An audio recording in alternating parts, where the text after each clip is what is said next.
Greetings, fellow investigators, and welcome back to our video podcast, Into the Darkness, where my friends and I play the Call of Cthulhu role-playing game. I'm your host, Tom Rayleigh. Our scenario is entitled Fingerbiter. It was written by Michael Labossiere, and this is episode 2. I'm your game master, and Kurt LeBlanc will be giving the recap as his character, Alexander Dresden. That being said, the players are ready. Let's begin our journey into the darkness. Kurt? Thanks, Tom. I apologize to my fellows in neighboring rooms if the tap, tap, tap from my Remington Rand portable kept you awake last night as I typed the following. Our trip to Dunval, Scotland began upon receiving a letter from my lifelong friend, Clarence McDougall, who expressed a dire and urgent need for help.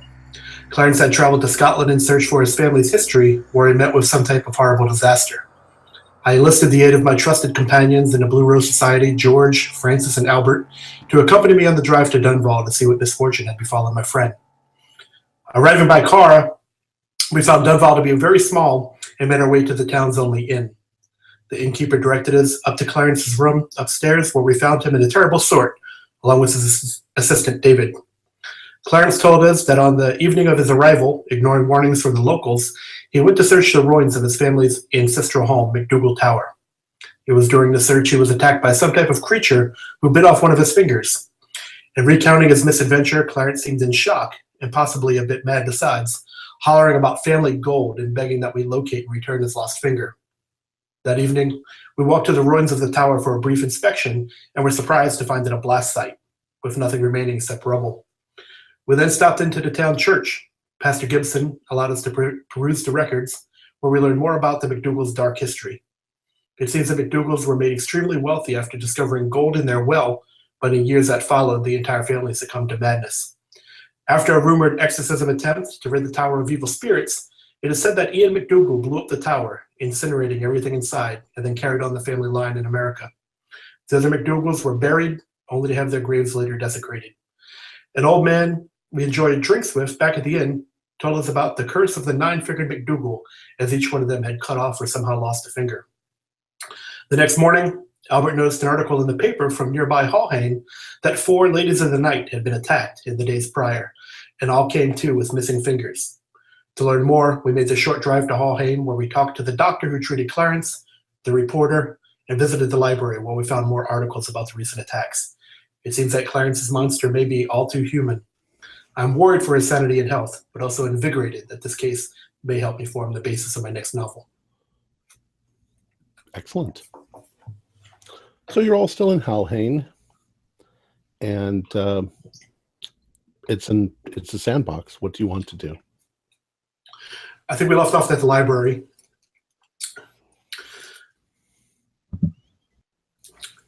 Well, gentlemen, at this point, we've got an assailant on the loose who attacked the ladies, who has the skill to amputate fingers, which would imply someone's medical training. Yeah, I was thinking that too. There seems to be a weird, you're going to attack someone and steal their finger, then to take the time and bandage it. That almost sounds like something a doctor would do. Right. Or a madman. Well, it's odd that it's a completely different modus operandi. Yep, I was thinking that too. And that a town this small, there couldn't be too many people with that kind of skill. Yeah, unless it was like a crude bandage, like just a piece of cloth wrapped around their hand, but I don't know. It seems weird. Very. So we left off with a couple options. We had considered trying to talk to some of the ladies, but it was still fairly early in the day for the women to be out. Or we could make the trip back to Hallhane or Dunval. Albert, I think you had suggested wanting to maybe try to talk to some of the ladies if we could find them. Yes, I thought that might be a good idea to get a first-hand account of what actually happened, because I'm sure a lot of the salient details were left out by the press. Sorry, I'm being distracted. my thing's happening. Okay, we weren't listening to you anyway. We were watching you live. He's parading around with a blanket at the moment. I think definitely yes. We should consider questioning some of these ladies of the evening. I think it might also behove us to actually see evidence of these injuries. Then we can establish how that was done. Yeah. If we've been at the library for a while and it's getting close to closing time, would it be around the time yet, Tom, that a visit to the local stroll? Well, I don't think you didn't find much at the library. You found a couple newspaper clippings. That didn't take you any more than half an hour. But there might be some activity in that area. It's still early in the day, but they have to do their laundry, and there's going to be I don't know when prostitutes normally sleep. Maybe they sleep from 2 a.m. until 10 o'clock. Or I'll ask Siri. No, you're not. You can't ask that question. Oh, that's true. Siri the prostitute, you mean? Yeah. Siri and her two friends, Alexa and Cortana. Oh, shit. Nope. She didn't understand that I was calling her something. Oh, she already done. And ordered a prostitute. Oh, jeez. That poor girl. So what other potential theories or leads do you guys have? We've got evidence for sure of an attacker, possibly with medical training, that like Albert said is definitely a different MO or likely method of attack than Clarence suffered. I would also like to, when we get back, check on Clarence again. We didn't see him this morning, assuming he was sleeping, so it would be time where we'd want to look on him again when we get back to the inn. Well, we have the names of these 4 women, and they're in town where we are now. I think it would be in our best interests to at least make a perfunctory examination. I think we could. Oh, sorry, go ahead. Go ahead. I was just going to say, I believe that we could probably make a little better time if we were to split up. We would only need really 2 people to potentially interview the females, and we could have the other 2 go back, check on Clarence, kind of get feet on the ground back in Dunball. Yeah, Dunfall's only 20 minutes, so I think we've only got 1 car though. We've only got 1 motor car. Yeah. Well, let's do it then. I think I believe the doctor pointed us in the direction of the stroll. We can head over that direction. Okay. All right. So we'll assume that you drive down that street into that area, and go ahead and do a luck roll.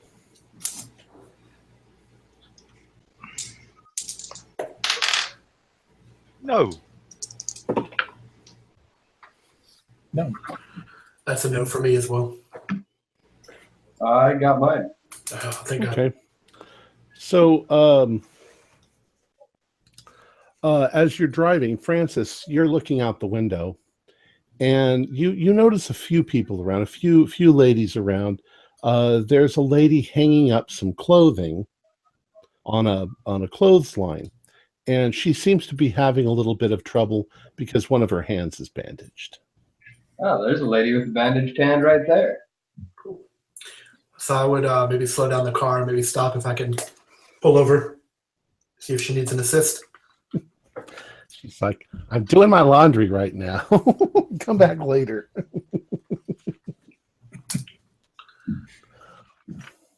Ma'am, are you one of the individuals that this newspaper article was speaking of? Who wants to know? My name's Francis Quinn. I'm just doing some research in the area, and can I attempt a charm roll? Sure. like a charm roll would work on a prostitute. I did make it. He is very handsome. I'm not sure that matters to them that much. Credit She's rating. like, so what do you want to know? Well, hearing about this story, there wasn't much detail involved, and someone just waking up without one of their digits is kind of a rare occurrence. I just wanted to get your take on the story, see if you remembered any more details. Well, I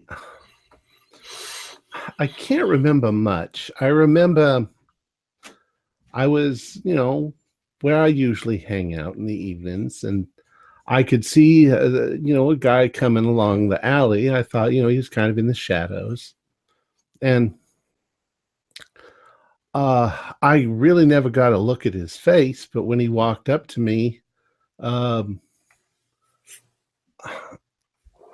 remember he sort of put his hand on my shoulder, and kabam, he knocked me out. I think he hit me with something. Good Lord. But there's something weird too, because I swear that when he put his hand on me, he was also missing a finger. He was missing a finger. Yeah. But it looked like it had been gone for a while. I mean, it wasn't like bandaged or anything. And It was more of what I believe they call a nub. Yeah. And I woke up, must have been 2.5 hours later, and my hand was all wrapped up in a piece of cloth, and I was bleeding. So I went and I told the ladies what was going on, what had happened to me, and they kind of helped me patch myself up a little. And then I'm right back at work. I mean, it's not a good life. Have you did you have enough money to go and see the doctor? Did you have a shilling for the? No, I don't have that kind of money, and I'm kind of used to the pain, but god damn, this thing hurts sometimes. How so? I mean, Well, it's like it's still there, and like something's chewing on it. It's like it hurts right now. really? Oh, Yeah. That's Maybe- absolutely terrible. Maybe a nice man like you would help pay for me to go to the hospital and see what they can do for me. By all means, here's £0.50. Holy shit, I can buy the hospital. To go and see that. That's 10 shillings. Go and see the. Is £0.50 10 shillings? I have no idea. I should know that, shouldn't I? And what that would be in 1920s, 1921. They don't call it a crown for nothing. The English royal crown cost exactly one crown. It was two shillings and sixpence, 1/8 of a pound. Okay. 2 and 6.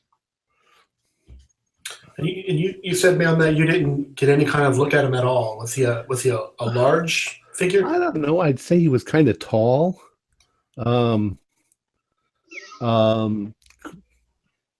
I don't think he had any facial hair. At least I didn't see any facial hair. I didn't feel any facial hair when he moved into me before he hit me. Was he a But swarthy, foreign-looking type? No, he was dark, so I couldn't really tell. He could have been blonde. He could have been brunette. I couldn't really see. But his hair was short. It wasn't long. Did you hear anything? Oh, just the sound of his feet coming at me. But it was definitely I did the talking at first. part of the question. I know it sounds strange. This definitely was a human figure. Oh Not some yeah, type of animal. the same thing happened to the other ladies too. A couple of them. Oh, it's not. I forget that's something that I made. I gotta look on here. Says some of the other ladies, Emily and Margot, they same thing happened to them. Only different nights and different fingers. Did any of them hear the attackers say anything? No. I don't think so. I don't think that he didn't say anything to me. Sometimes they just want to get to business. Do they work nearby? Do you all live in the same building or same area? No, same area. We don't live in the same building. Are they working tonight? We're always working. We gotta feed ourselves. Sure. What You're probably fingers really were taken? wondering how a Bostonian got over here to Scotland. Yeah. That's surely by happenstance. What fingers were taken and from whom? Well, he took my middle finger on my right hand, but I don't think the other girls got the same. I think one of them got her pinky taken. Did you share stories? Did it seem like it was all the same attacker? There's lots of creeps out there. It's part of the business. Surely. I mean, that stuff that went on a couple of years ago down in London with that Ripper. I mean, at least that didn't happen. I just lost a finger. You should consider yourself lucky then. I wasn't hurt. I was not like, except for the lump on the back of my head, where he hit me. But I don't think he even bothered to use me. So I don't know what he was doing for 2.5 hours. Except sawing off my finger. It didn't look like a clean cut. It looked like it was more ripped off or bit off. Good Lord. There's freaks out there, mister. Some real freaks. It's not what you expect in a little town in the Highlands, though, is it? I know. It's like, but my guess is that you just don't hear about it because, like, the only reason why we said anything to the police at all was because there was 4 of us. 4 of us over the course of a week. So now we're all being careful. Yeah, please stay together. Could you perhaps tell us where we could find the other 3 ladies? Well, I don't know. Up and down this row somewhere. Did you wake up where he knocked you out at? I wasn't very far from there.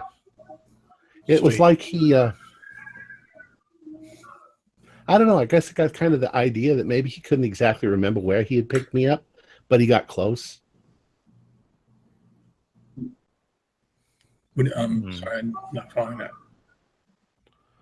Well, I mean, I assumed that he took me somewhere. There's no blood anywhere in the alley.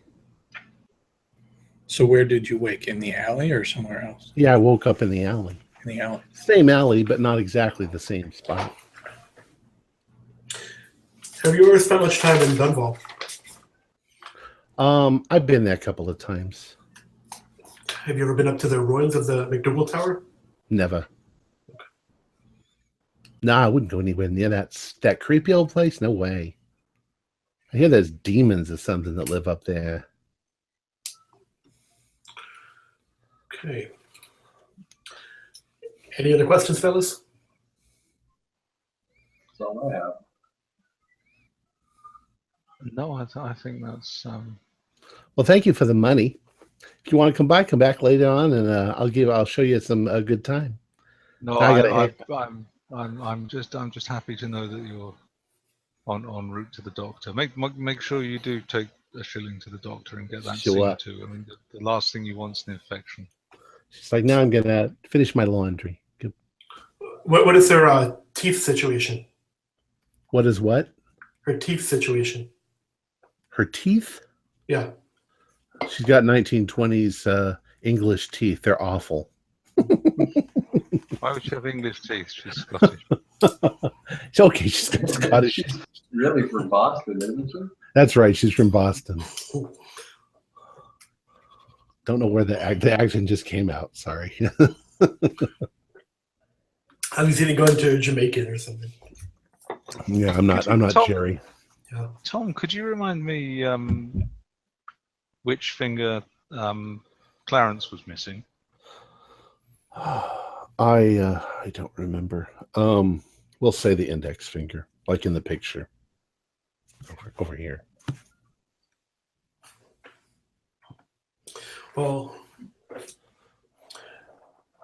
should we take the time to find and question the other women, or should we assume that the story will pretty much be the same for all of them? It sounds now like the story is matching Clarence's pretty closely, whereas at first we thought maybe it was two different types of attacks. Yes. I'll tell you what. If you guys want to do a luck roll, if you guys decide that you would like to question some of the other ladies, I will have you do a luck roll, and if you pass, you talk to them, and it takes you about an hour extra. Otherwise, you can just go back. Okay, I'll give that a go. 14. Oh, nice. That's a pass. Okay. So all I'll say is that, yeah, you find maybe one of the other ladies, and she gives you pretty much the same sort of story. She has a different missing finger. A different missing finger. And there's no additional information that she gives you. Okay. Well, let's say we head back and check on Clarence. Okay. Real quick, if we established what days all of these incidents happened on, or is that still a little scattered? We haven't really laid a date on them, but we'll say they don't seem to have any pattern. Okay. Yeah, that's what I was. They seem to be a couple of days apart, but sometimes it's 3 days, sometimes it's 1 day, sometimes it's random. Also, I'll just give it to you that the fingers that are missing, there's not really a pattern there either. That two of the ladies have the same finger missing, and one has a different one, and they all feel pain. But these ladies are used to a good measure of pain anyway, so they're not freaking out about it the way Clarence is. Can I ask, so whichever lady was the first to be attacked, so in other words, the oldest one, Okay. Is she still complaining of the same feelings of pain, like as we're talking to her, like it's being gnawed on as we speak? For her, it's been almost 2 weeks, and yes, she still feels a great deal of pain. Okay. And it comes and goes. I'd like to give half a crown. Which is not a lot of money, but it's enough to go and see the doctor. It's enough for a visit to the doctor. Okay. Just to each of them in turn that we speak to, because you can't have people wandering around with untreated wounds like that. Right. Now, I would also say that they are in various stages of healing, depending on how long it's been, So, well, they really need access to a doctor. What this country really needs is a medical service nationally that will be free at the point of usage. That's what we could do with. I wish someone would sort that out. All right. Science fiction. So you guys are going to head back to Dunval. My brain's Dunval. And the timeline, just to clarify, some of these happened before Clarence and some after. So he wasn't the first nor the last. It was all kind of going on throughout the week. Correct. Okay. Anyone have any theories? Not really, but the reason I asked about whether or not the oldest one was still feeling, I mean, if someone is eating a finger, they're not that big. I can't imagine that would take more than a couple chews to eat a finger. So I don't understand why something would still be gnawing on it after all this time. Yeah. And a finger doesn't fill you up for very long, so we can assume there'll be another attack soon. I thought maybe he was feeding them to his dog or something like that.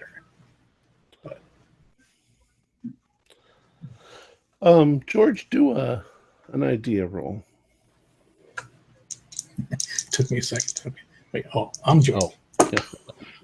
Yeah. 50 is going to be a pass. All right. Each of them is describing a feeling as if something is chewing on their finger. It's not necessarily eating their finger. It's chewing on their finger.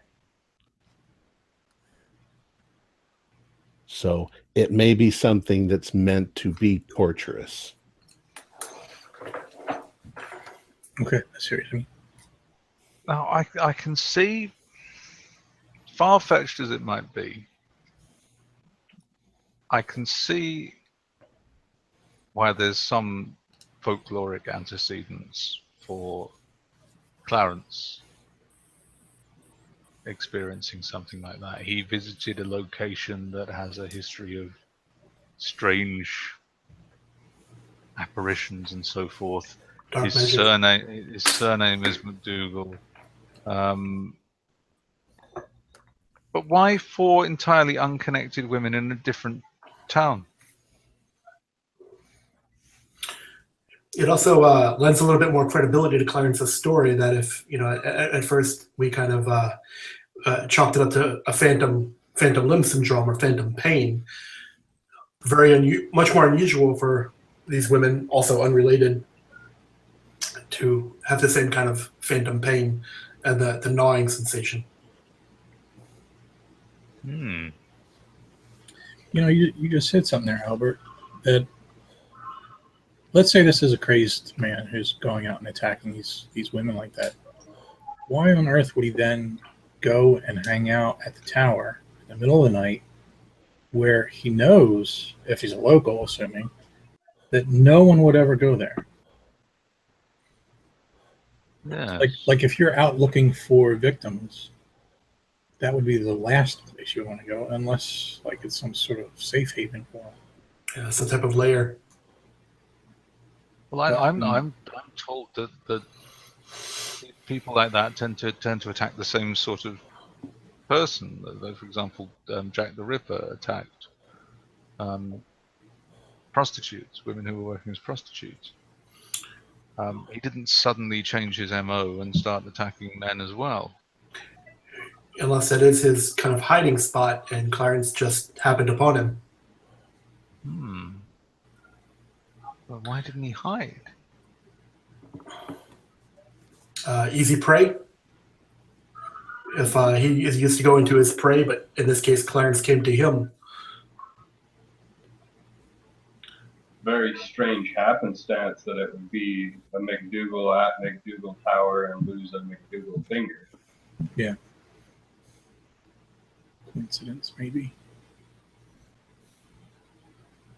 But I do think it's at least worth a look. The return of the nine-figured McDougal curse. Well, it's still fairly early in the day.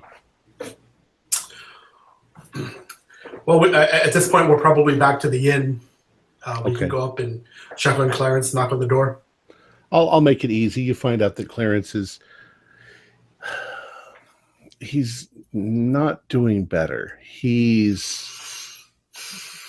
Your encounter with him is one of, have you found it yet? Have you stopped this? It still hurts. He's kind of crazed.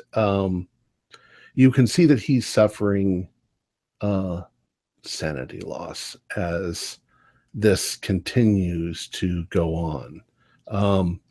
David is trying to be very helpful, but Clarence is even a bit abusive towards David because David can't really do anything to make the pain go away. And he's frustrated and he's in pain. But you are afraid from just the progression in the last day that if something doesn't change or stop this, he's going to go stark raving mad, which is supposedly what happened to all of the McDougals. The curse. David, I'm sorry, but terribly remiss of me.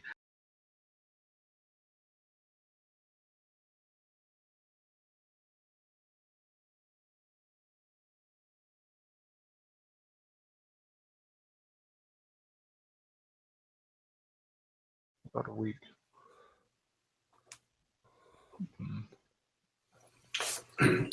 They're from the United States. Everything we've noticed about David so far is that he's very compassionate, concerned, and helpful. Is there any, I'm just kind of watching him now, maybe a little closer, any body language or lapse in tone that might raise suspicion? Go ahead and do a psychology roll. Nope. I missed by 10. So you can't really tell. No. What is David's build? He's kind of like it's hard to tell because he tends to dress rather formally since he's the assistant. But I'd say, he probably has a swimmer's body. He's an average height, kind of thin, young, good looking. And what about Clarence? Clarence is in his mid-40s, mid to late 40s, and just average looking. Can't really tell how tall he is, but Kurt probably knows he's not necessarily tall. Yeah, probably average build. Maybe about 5'9". Maybe a little pudgy. History professor's body. Yeah. American history.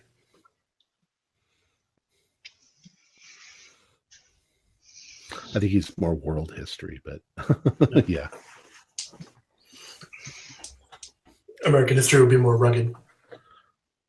Yeah.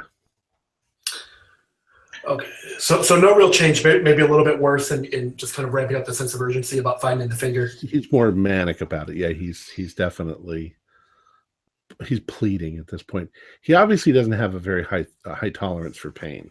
The prostitutes seem to be doing just fine. Yeah, Clarence never did. I was going to mention that. They're already out busy doing housework. Man up, Clarence. Well, I think we've done all we can do here. No change in Clarence's situation.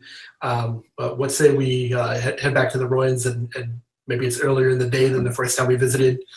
Maybe we bring weapons if we have them, some lights in case it lanterns, flashlights in case it gets dark, and we really explore this time. Well, I have a very stout stick that I can bring. Okay. I have a pocket knife. Well, you guys are Blue Rose people. You probably would have weapons, but that's up to you.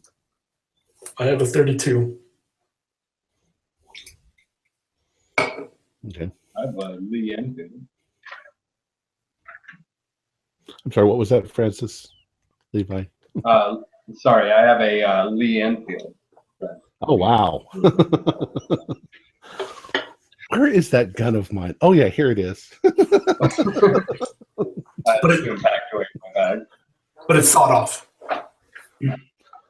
Oh, actually, well, if it's August, and we're heading up to Scotland, then I could bring a shotgun with me, and that wouldn't attract any attention at all, would it? None at all. That would be fine. Going to Scotland with a shotgun in August. Just hunting rabbits and whatever. Up there for the grouse. The grouse. All right, so you guys are going to head back to the ruins? We'll take flashlights. We have found a shovel somewhere, maybe? Sure. That's not that hard to find. Okay. A tower like this would certainly have had some type of probably underground portion, I would think. I wonder if there is anything intact below ground that survived the explosion. Who knows? Maybe. No. So are you guys gonna do some exploring, searching around? Yeah, in particular, I would be looking for maybe anything that might lead to a subterranean portion of the tower. Okay. I will say that you guys walk around for about an hour.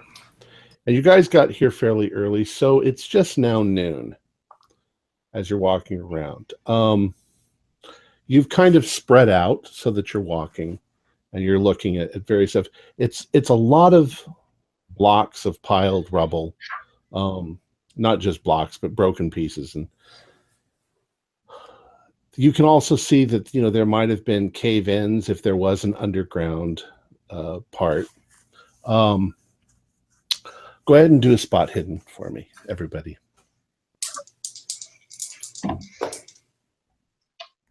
Did not make it. 96. I missed by 7. I missed by 3. Luck points, maybe? You want to use some luck points? Okay. Go ahead, Jeff. What's going to do? All right, Jeff. Or rather, George. George, you're walking around, and you notice... Now, I mentioned that as you get closer to the actual foundation of the tower, nothing's growing. But there is damp soil, and there is, some moss in places. And you notice something in the moss and the mud, or the dirt, that looks like it might be the edge of a footprint, a shoe, a boot. And it looks like it might be fairly fresh. Wouldn't be ours, would it? We were just here last night. Doesn't look like one that you would be wearing. Your shoes are a little more formal. You weren't expecting to be tramping around outside. This looks like the kind of a boot that somebody might wear. Now, maybe Clarence. But as you're looking, you see that it's definitely some marks leading in a certain direction, leading towards something, towards the back of this tower.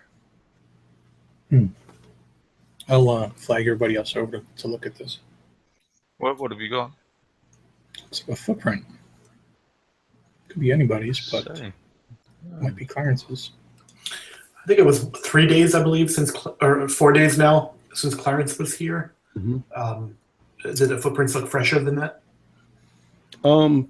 It's hard to tell that, but there's been no rain or anything, so definitely within the last week. Okay. Are you going to follow them? There's definitely a pattern. I mean, they're definitely leading somewhere. Mm-hmm. Mm-hmm. All right. As you round the back sort of side of this, there's just as much rubble back here. You notice something. You notice that the footprints are kind of leading towards a pile of rubble. But the pile of rubble looks a little bit different than the rest of the rubble. It looks like it's been organized a bit, and in fact rearranged a bit, almost to sort of boister up the surrounding bricks and stuff like that. And there is definitely a hole leading down into the ground. Now, I don't have your stats in front of me, so I don't know what your sizes are. But does anybody have above 60 on size? No, I'm a 45. I'm Okay. quite wiry. So if you were a 60 or higher, you wouldn't fit in the hole. But smaller than that, you could squeeze into the hole. And you do see that it's going down into the ground, though there's not stairs or anything. Is it just like a dug hole, like maybe a larger version of an animal hole? Well, it definitely looks like it's probably leading down somewhere, but what's most striking is the fact that the blocks and bricks around it have been arranged to sort of keep it from collapsing. And there were definitely human footprints, well, boot prints, right here.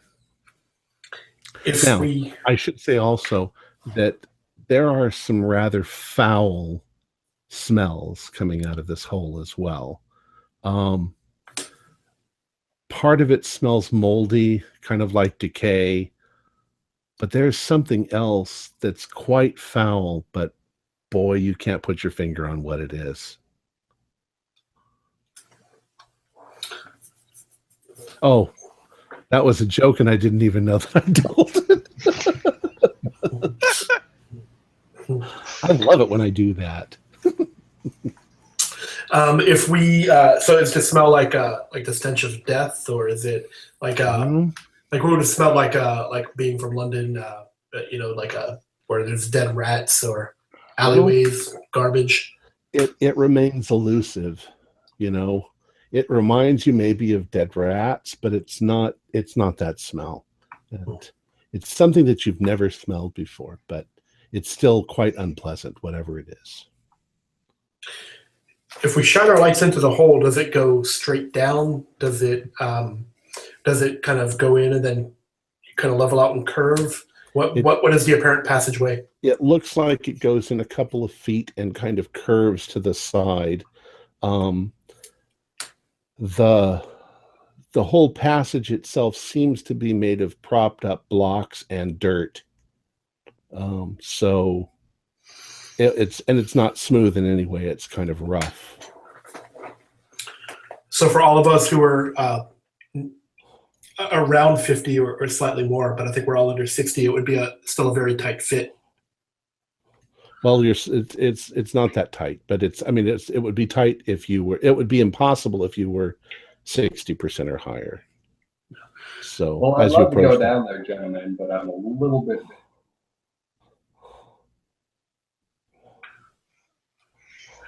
If are you too big to fit? Yes. Yeah. Okay. Well, we'll get a volunteer. If you for going down, would it be like you're kind of shimmying on your back, squeezing through like a? I'm imagining like a ventilation duct or something like that, or is it big enough that you could stand in or crawl? Well, there's a number of ways you could go down. You could go down head first, but you'd have to crawl. Or you could go down feet first, but you'd have to kind of scoot your way down. You can't really sell far enough if there's a drop or anything farther in. Can I step back and look at Francis and see if he's just... It's also possible that you could widen the opening by moving some of the blocks. And is there any way to tell if this is the well? It doesn't look like a well. Because a well would be like straight down, right? Right.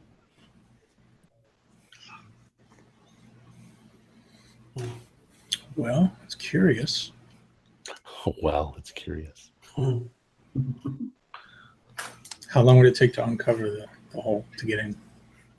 I'd say if you worked at it for maybe half an hour or so, you'd be able to make it wide enough for lucky Francis to get down there too. I mean, you may not want to work on that. Yeah, we're gonna have to take his measurements. Because I'm smelling it too, and I'm thinking I might be too big to fit down there too. So there would be a good chance that if it was a very large rat, the smell, it seems it would make sense that maybe this is it's later, as we were talking about earlier, that if it was kind of wandering around here and Clarence was just kind of bumbling through, that would explain his attack. These blocks were not arranged by a rat. This is definitely somebody, probably human, who purposefully rearranged these blocks so that he could get down and that it wouldn't collapse on him. And his boot print. Okay. Well, I say it's probably some old tramp or something living down there. I just had a thought. You had mentioned that the church was rather well upkept. Yes.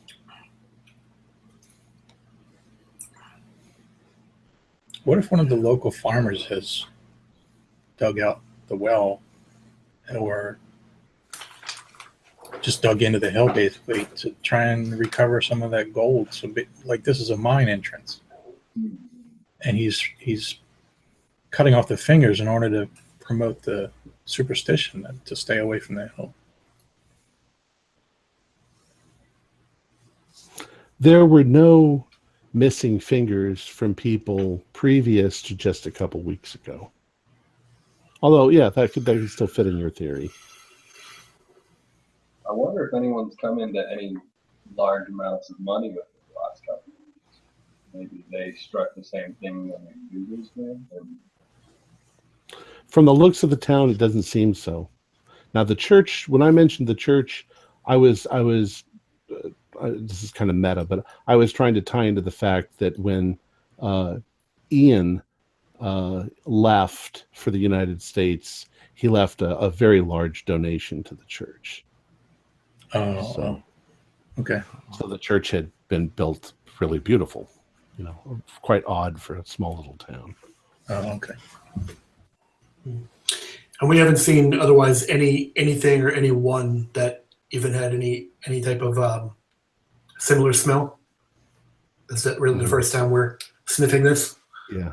Yeah. Why don't you guys do a spot hidden?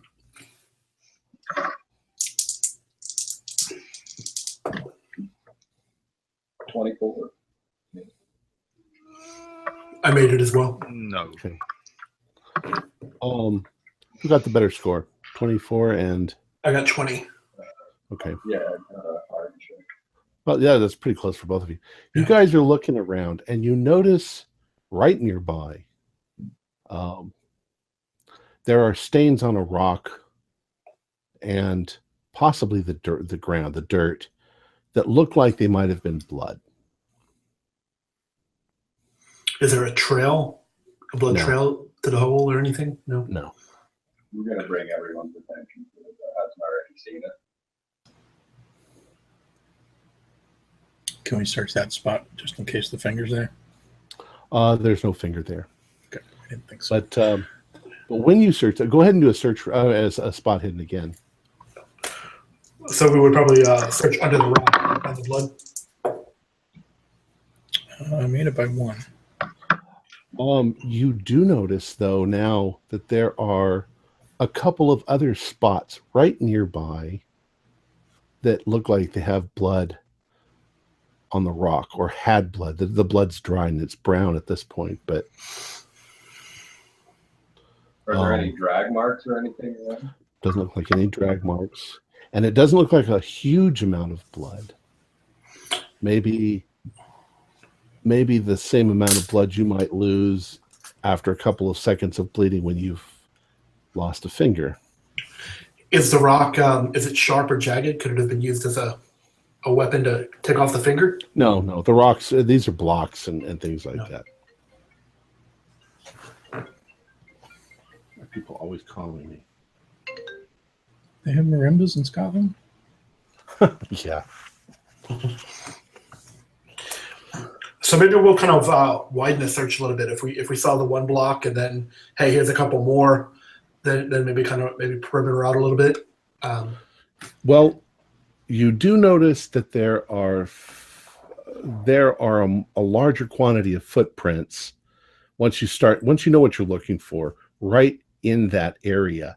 And this is the area maybe within 10 feet of that entrance. You find at least 3 different spots where there's a small quantity, not a huge quantity of blood, but definitely blood that splashed. Well, gentlemen, I think it's clear where the path is leading here. Maybe we walk back and get some more shovels so we can make quick work of widening out the entrance. So either we can get in, or if we go in, if we can get out quickly, or more quickly than with a narrow entrance. Yes. Let's prepare ourselves for this.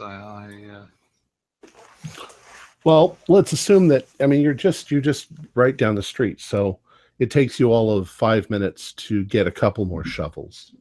Well, I think I'm going to collect my shotgun as well. And your shotguns. Yeah, our weapons. Yeah. Does it seem There's as though there's some lunatic or dangerous animal in there. I'd like to be prepared for it. Does it seem as though there's any tracks besides the boot prints that we were initially seeing around the place with the blood on the rocks?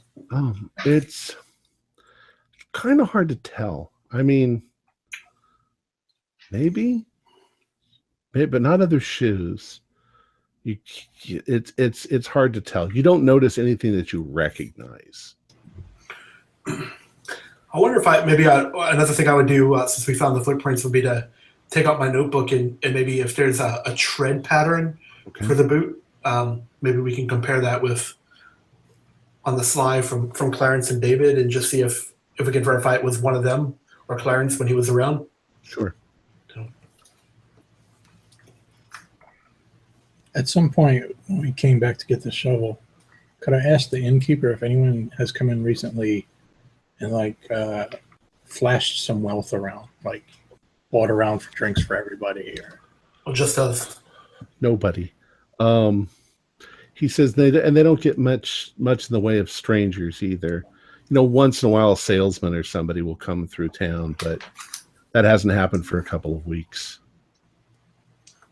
Okay. I like that. Here's a crown. Has anybody been flashing money around? Yeah. No. Other than you, sir? No. And nobody's acted in any way strange. Yeah, it seems like if anybody had recently struck it rich and made it known, you know, the old man from last night that we were trying to get drunk, or the innkeeper, it sounds like we would have maybe picked up on some local gossip. Yeah. Nobody.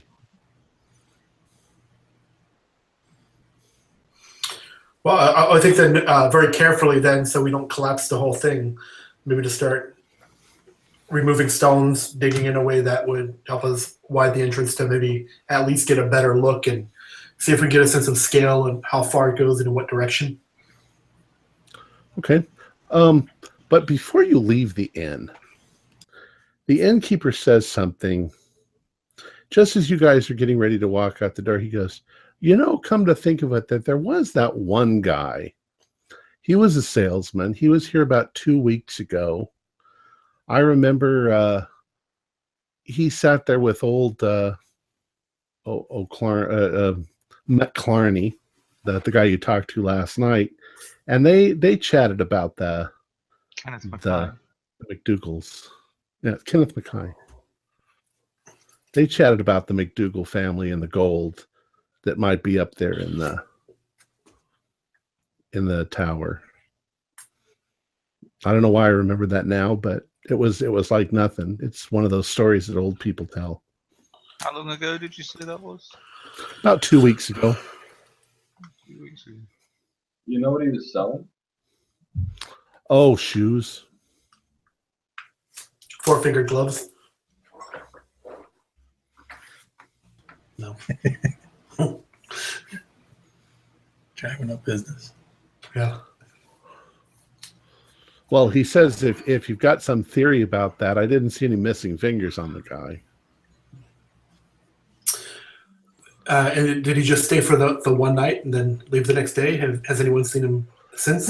Actually, I don't even think he was staying. I think that he was just passing through and stopped in for a drink and got to talking to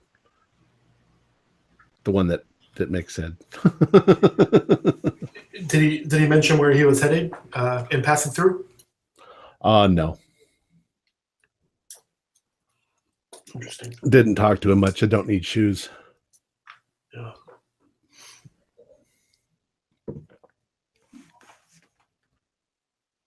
Looked like the kind of guy who might have come from someplace fancier. Was he Scottish? Oh, yeah. Okay. Didn't tell me his name, though. Not that I can remember. Someplace fancy. Granton-on-Spey, somewhere like that. Well, maybe Inverness or someplace maybe a little bit better than Hullhane. Tane. Metropolis. Anyway, is Old Man McClarney in the inn? Is he there drinking? he's not there right now. At this time of day? He's sleeping off last night's drinks. Hey, Tom, I have a question, but I don't want it to seem like metagaming, but I don't know. I'm probably I will answer it properly according to my GM skills. Go ahead. Okay. I have a fairly high occult, and it seems that we're from the Blue Rose Society. Would I be aware of the existence of ghouls? I'll give you a bonus dice if you want to roll on that one. Okay. I'm going to. Because then I have a follow-up question. I'll qualify that too, and the qualification is everybody in Arkham, and everybody in the society knows. They don't know that they're real, but they definitely know the legends about it. I've heard of it. Okay. So I passed that. 21. Yeah, you've heard some pretty weird things about ghouls. And then the reason I'm asking is specifically, I'm curious, does a ghoul only eat dead flesh? I believe that they can eat living flesh, but their preferred food is dead flesh. Okay. Cadavers.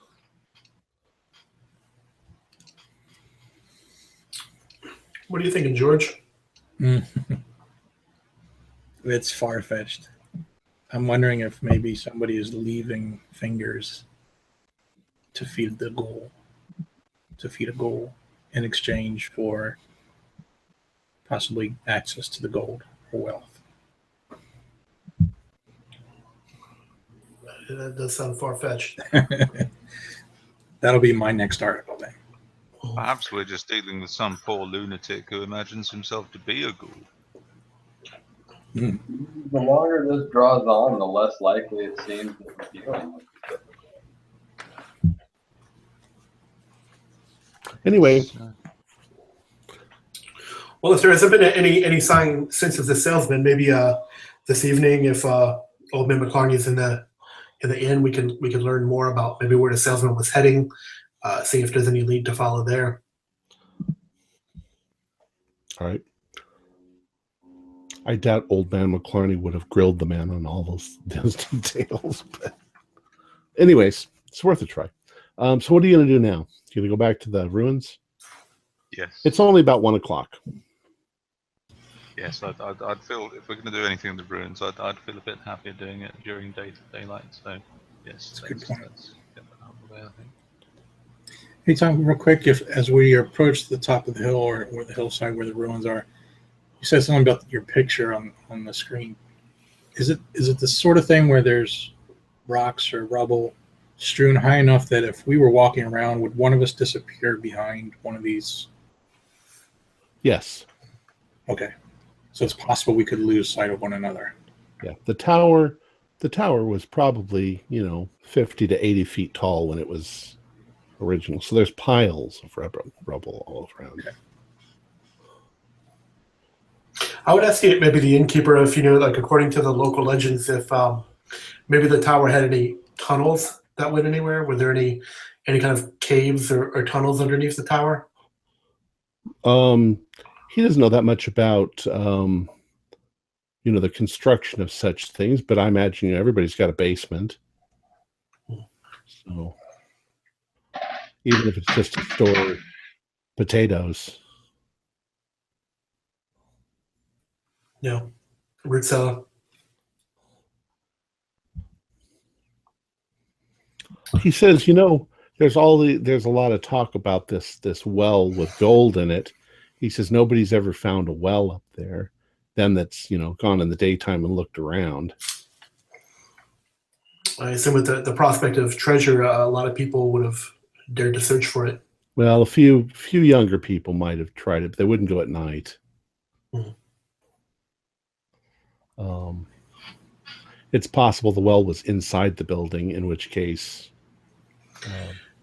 the building's collapsed on the well, whatever was the well.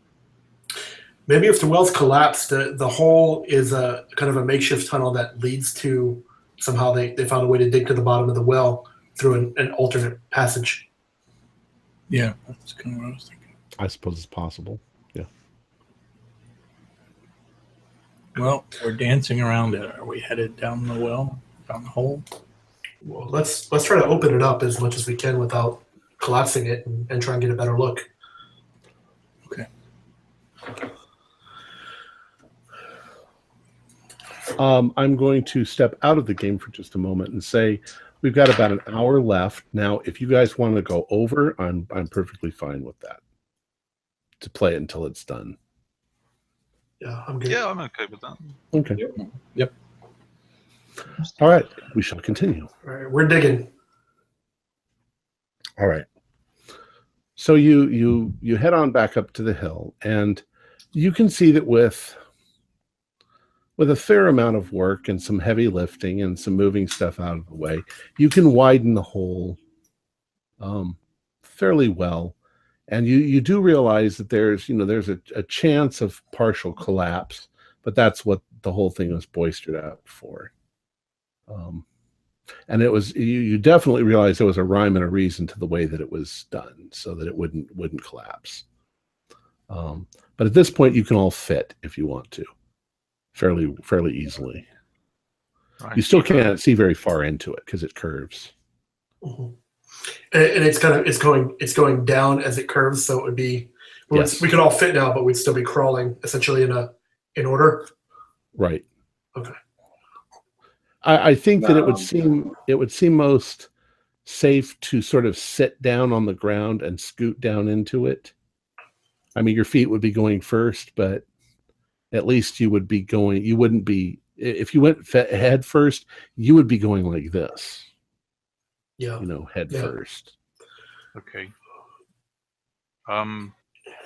As the as the smallest of the group, I would imagine I'm probably the most mobile. So perhaps I should go first. I would say I should probably go first, being the largest. I'd hate to have you guys get down ahead of me and me get blocked up and everyone's stuck in a hole. That's a very good point, actually. Yes, that is a good point. What if we send one person down first? Does it seem like the tunnel at this point is stable? I think the most treacherous thing could be if in the event of a cave-in, if one or more was a trap, then it could be that maybe something large went down there. Maybe a person, maybe the person with the footprints, part of the tunnel collapsed, and what we're smelling is their corpse. Well, once again, it doesn't really smell like a dead body. It smells like something weirder. But I would say, but as you look at it and you sort of judge it by just common sense, you've disturbed some of the bottom of the tunnel. So at the very worst, you might slide a little as you round the corner, and you don't know what's down there. It could be a drop off, or it could be, just right there, just no problem at all. You know that if it's a basement, it has to go down at least maybe 15 feet. That would make the most sense, possibly a little longer. As far as the sides and the top, they're relatively undisturbed. They've been there for hundreds of years. They're probably not going to come loose. Okay. Should perhaps one of us run back down to the village and see about getting a length of rope, just in case? Roll a luck roll.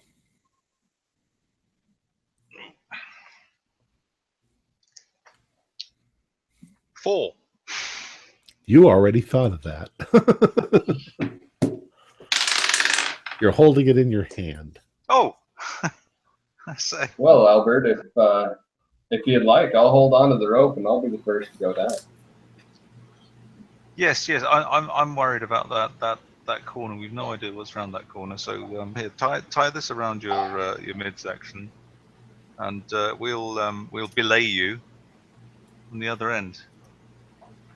So that's a mountaineering term. Picked it up of a mountaineering friend of mine.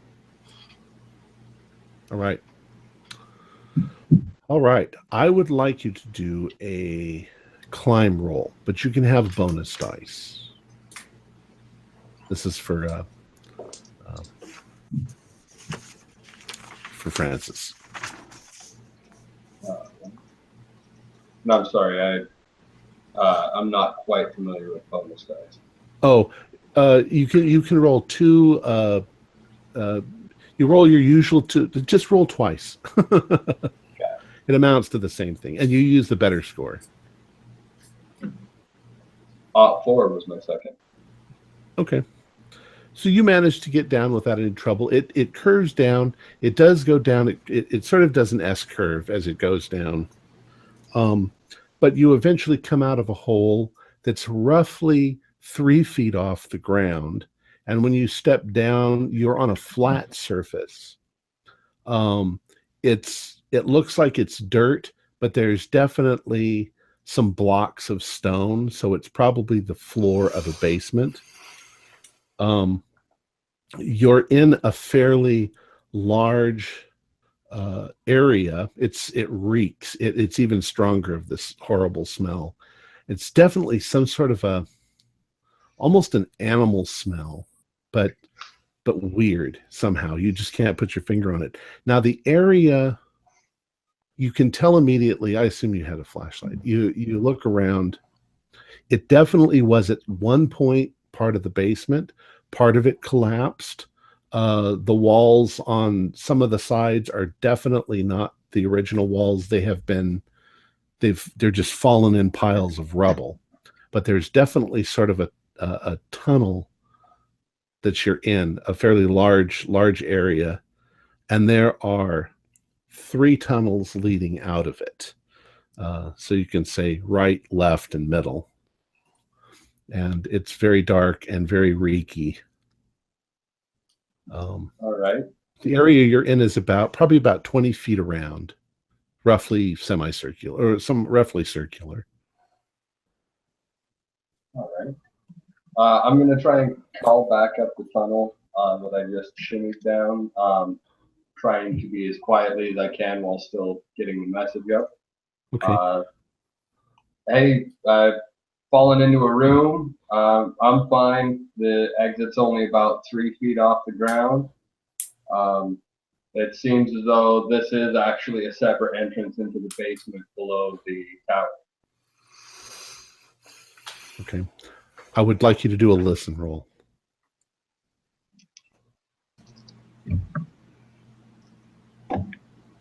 22 made it.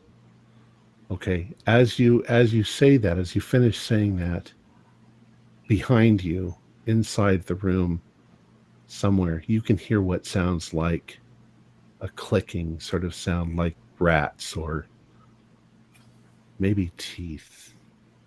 I'm going to swing my flashlight around back here because I can't really sense originally. You're not sure where it came from. It came from somewhere in here, maybe we're down one of those tunnels. And I'm hearing some interesting noises. At this point, I guess we would pick an order to make our way down if we can all fit. Okay. While still being very careful not to collapse the tunnel. We don't have to go through all that. We can say that 5 minutes, you're all down there. All right. Hello. Is the landing big enough for us to all fit? Or are we kind of? Yeah, you're basically in a room. Just imagine that at one time it was probably a large room, but it's mostly collapsed on the edges. So you're kind of in the middle of the room. The floor is partly blocks and partly dirt, and the roof above you is just about 6 feet. So you might have to keep your head down, as you're walking. And is it still like a dug space, or is it actually leading into architecture?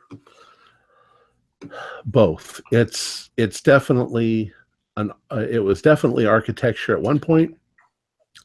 Probably when the tower got blown up, it collapsed, and it's been dug out since then. So Got it. I was trying to visualize it without the grid map and the miniatures.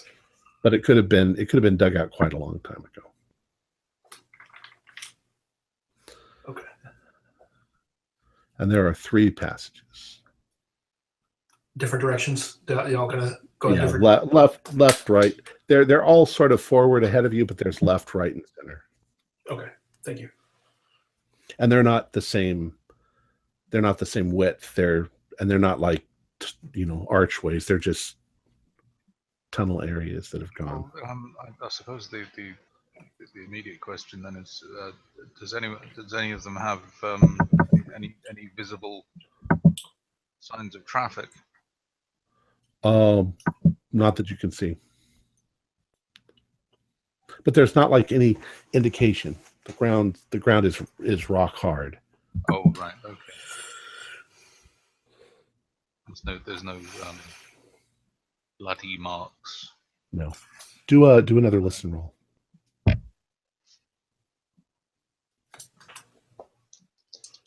Oh, well, that one's a 0, so it's going to be whatever that is, a 6. Okay. Those of you who passed, once again, definitely hear something disturbing, something like big rats or clicking sounds that are off in the distance. Something moving around back there in the dark. What are you guys looking at? I'm still hearing noises. Yes, I can hear it too. There's something down there somewhere. I didn't hear anything. That sounds like an animal. Tell me which one. Can I tell which one? No.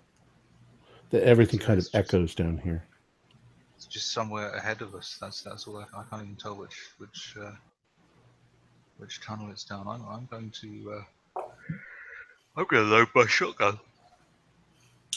Maybe I'll call out and say, is anybody there? Okay.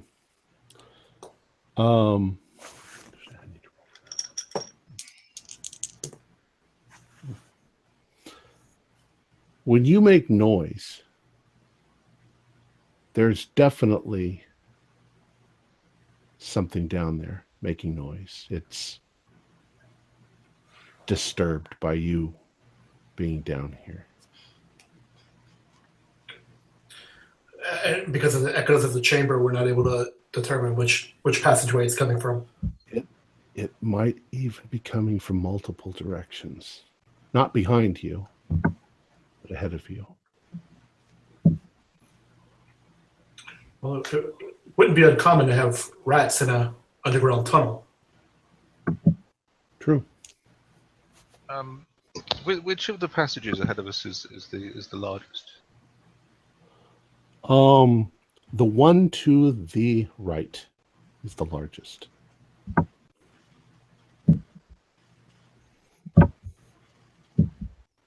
Should we choose one? Well, my suggestion would be that if we proceed down one of these tunnels, we should probably whoever goes at the back should be sort of covering the retreat, as it were, to make sure that no one comes up behind us. Maybe you should comes up behind us. Maybe you should take the lead with your shotgun, and I can hold up the rear with my revolver. Very well. Well, the one on... Pardon? I have a revolver too. Oh, good. At least we have weapons. That's something.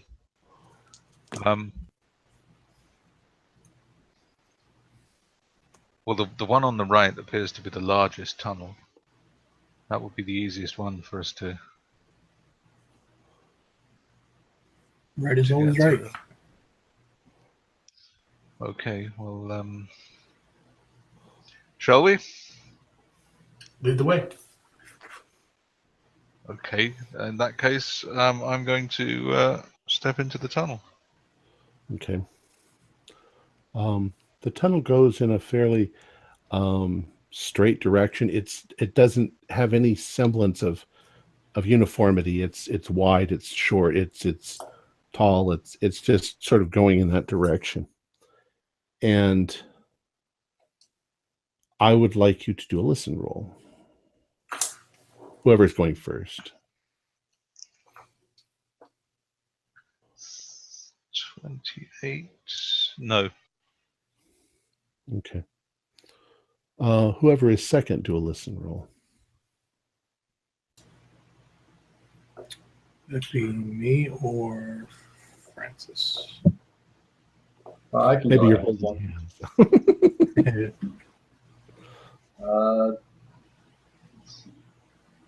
36. I've got a list of 35. Can I spend the luck point? Sure. What you notice is because your adrenaline is up, because you have a heightened awareness as you guys are down there, and you're listening very intently to hear anything. there are sounds that you guys are making that you become sort of intensely aware of. The sound of the blood rushing in your eardrums, the beat of your own heart, and the sudden sound of something crunching sort of under your feet, at least under Albert's feet. And as you look down, you see that he's just stepped on some little fragments of bone that are on the floor. Gentlemen, I seem to have found something here.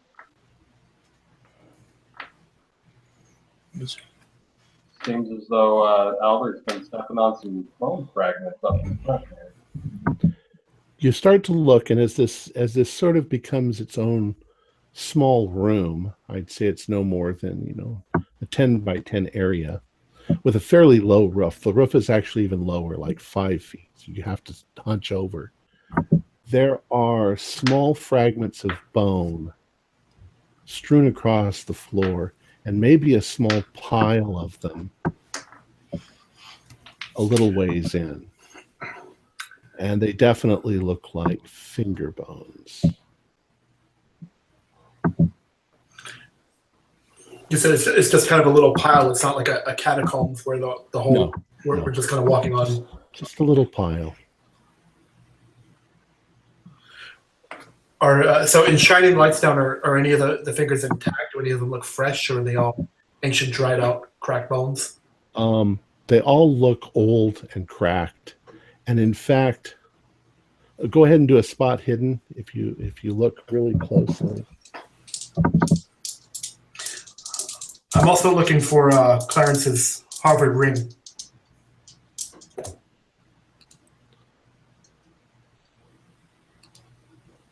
I did not make the roll. Okay.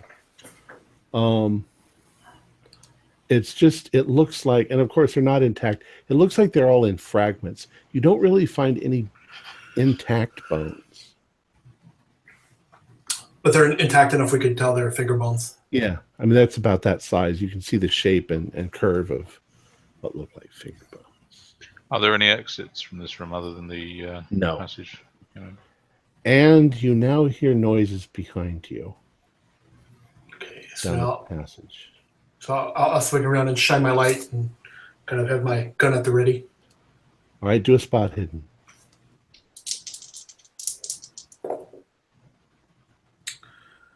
Nope. My batteries are weak in my light. Okay. You're not sure if it's just a play of shadows, but there might have been something there. Back down the passage. I'll call out again. Is anybody there? Show yourself.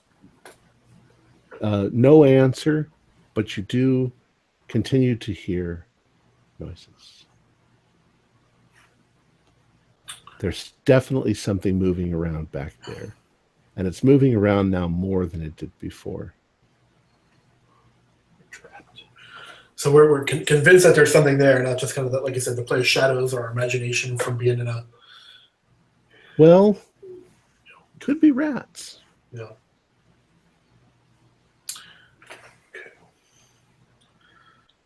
Could be cockroaches for all I ever. Well, we can't stay in here for the rest of the day. I think we should go back the way we came.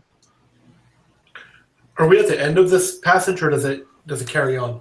It doesn't carry on. It's basically a hole where these bones are. So we've reached the end of the first tunnel that we went into. Yeah. Okay, so maybe we backtrack. Again, being very cautious. If we turn back the other way, that'll put me in the lead. So I'll be, really trying to kind of identify the noise and the shape that I heard and saw. Okay. As we go. So it's only about 20 feet back to where you were. You can see a little bit of light coming down the tunnel that you went up. So you can see where that tunnel is.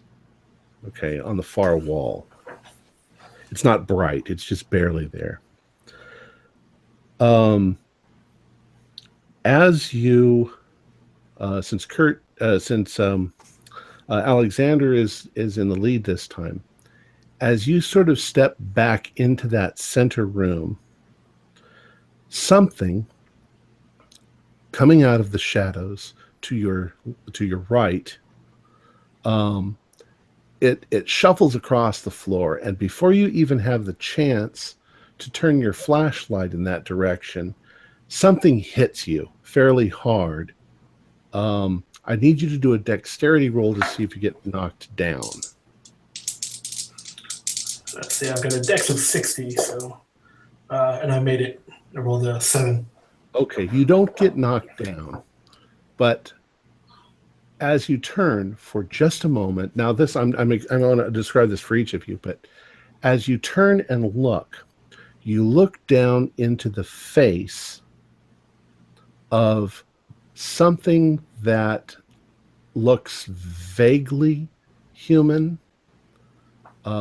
It's black, it's emaciated, it's covered in hair, its eyes are kind of a white, milky sort of look, and the shape of its face is kind of off. It's kind of got a muzzle, and as you look at it, it has 4 teeth on the top and the bottom that are like chisels, and it's taken its hands, which have long black fingers, and it sort of grabbed you, and at this moment it's trying to work its way up your hand to get your hand in its mouth.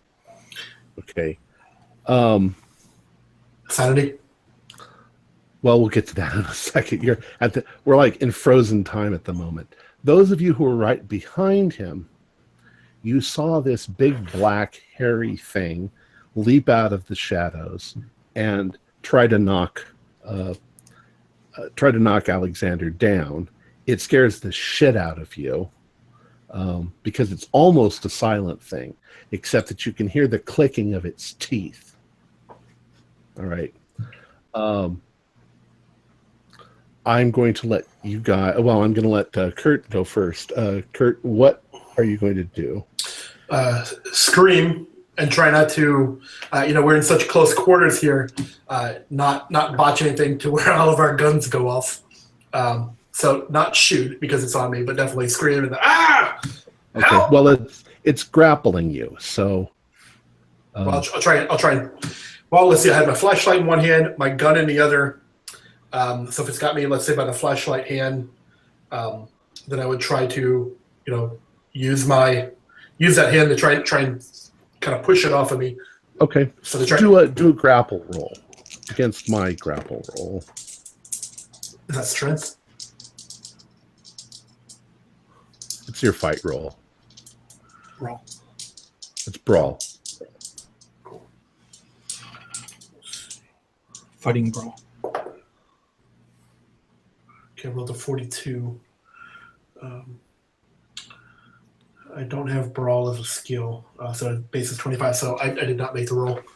Okay, you're unable to push it off, and it's extremely strong, and it attempts to get it's trying to pull your hand to its mouth, but it's not there yet. Gentlemen, what would you like to do? I'm thinking I was probably second on the way back. Does that make sense? Okay. Yes. Yeah, that'll be right. So I probably would have been close to Alex as we were walking. So I'm thinking I would have seen this happen. Yes. You didn't anticipate it, but yes, you see it happening.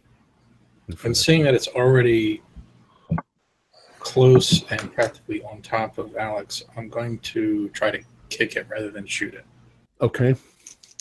Go ahead. I need my fingers to type. Oh my. What'd you do? 99. In that case, I would like Alexander to do a dexterity roll once again. I need my fingers to type. Sorry. And I made it. I rolled a 10. With Okay. A 60. George just kicked you in the shin pretty smartly, but you didn't go down. Cry out again. Ah! What are you doing? Hold still. Francis. So we've got like a kind of a brawl melee with two guys holding guns. Nobody roll 100, please. Well, I would like to grab the end of this creature with the least teeth and try and pull it off of my compatriot. All right. Go ahead and do a grapple. I mean, a brawl.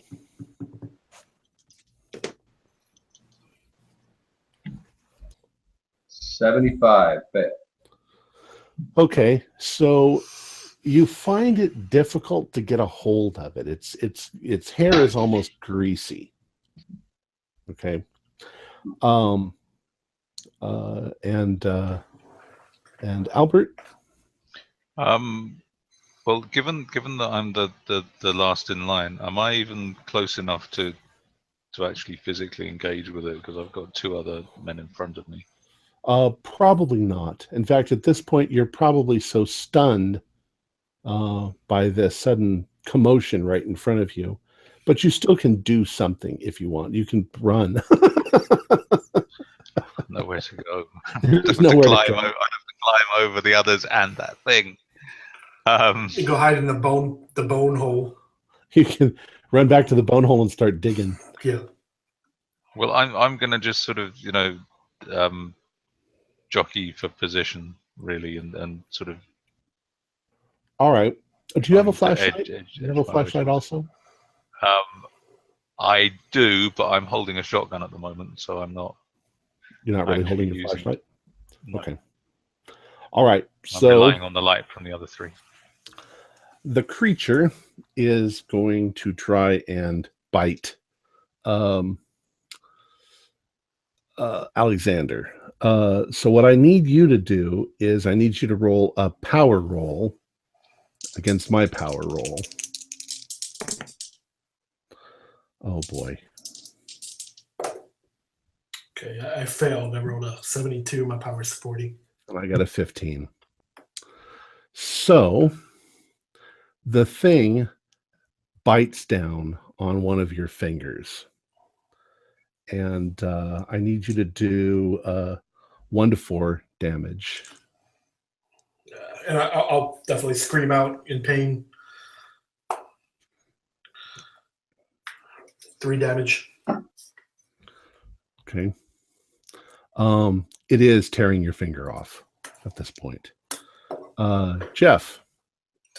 And I would be just from the shock of the sudden attack and the pain, I would be screaming pretty maniacally. Right. But probably might want to make a sanity roll as well. Yeah, at this point you can do a sanity roll. And being that it's so dark, and with the commotion, swinging flashlights around, to go back to George's question earlier, at this point would we have had enough clarity and a good enough look at the thing to identify it as a ghoul or something else that maybe we see pictures of? Well, if you went traditionally by a ghoul, ghouls have dog-like features. This thing almost has more like rat-like features or gopher-like features with these big incisors in the front of its mouth. Its eyes almost look like it has cataracts. Like the people with cataracts do. It's sort of a milky light blue. But in that moment, go ahead and do your sanity roll. I passed sanity. Oh, you did. Okay, well, take at least 2 points of sanity at that point. Do a spot hidden for me.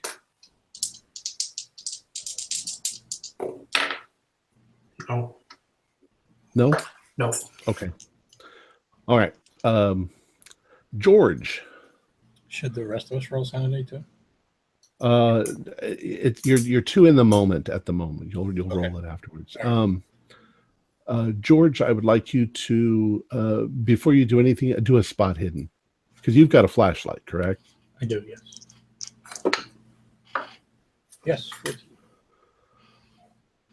To your supreme and unadulterated horror,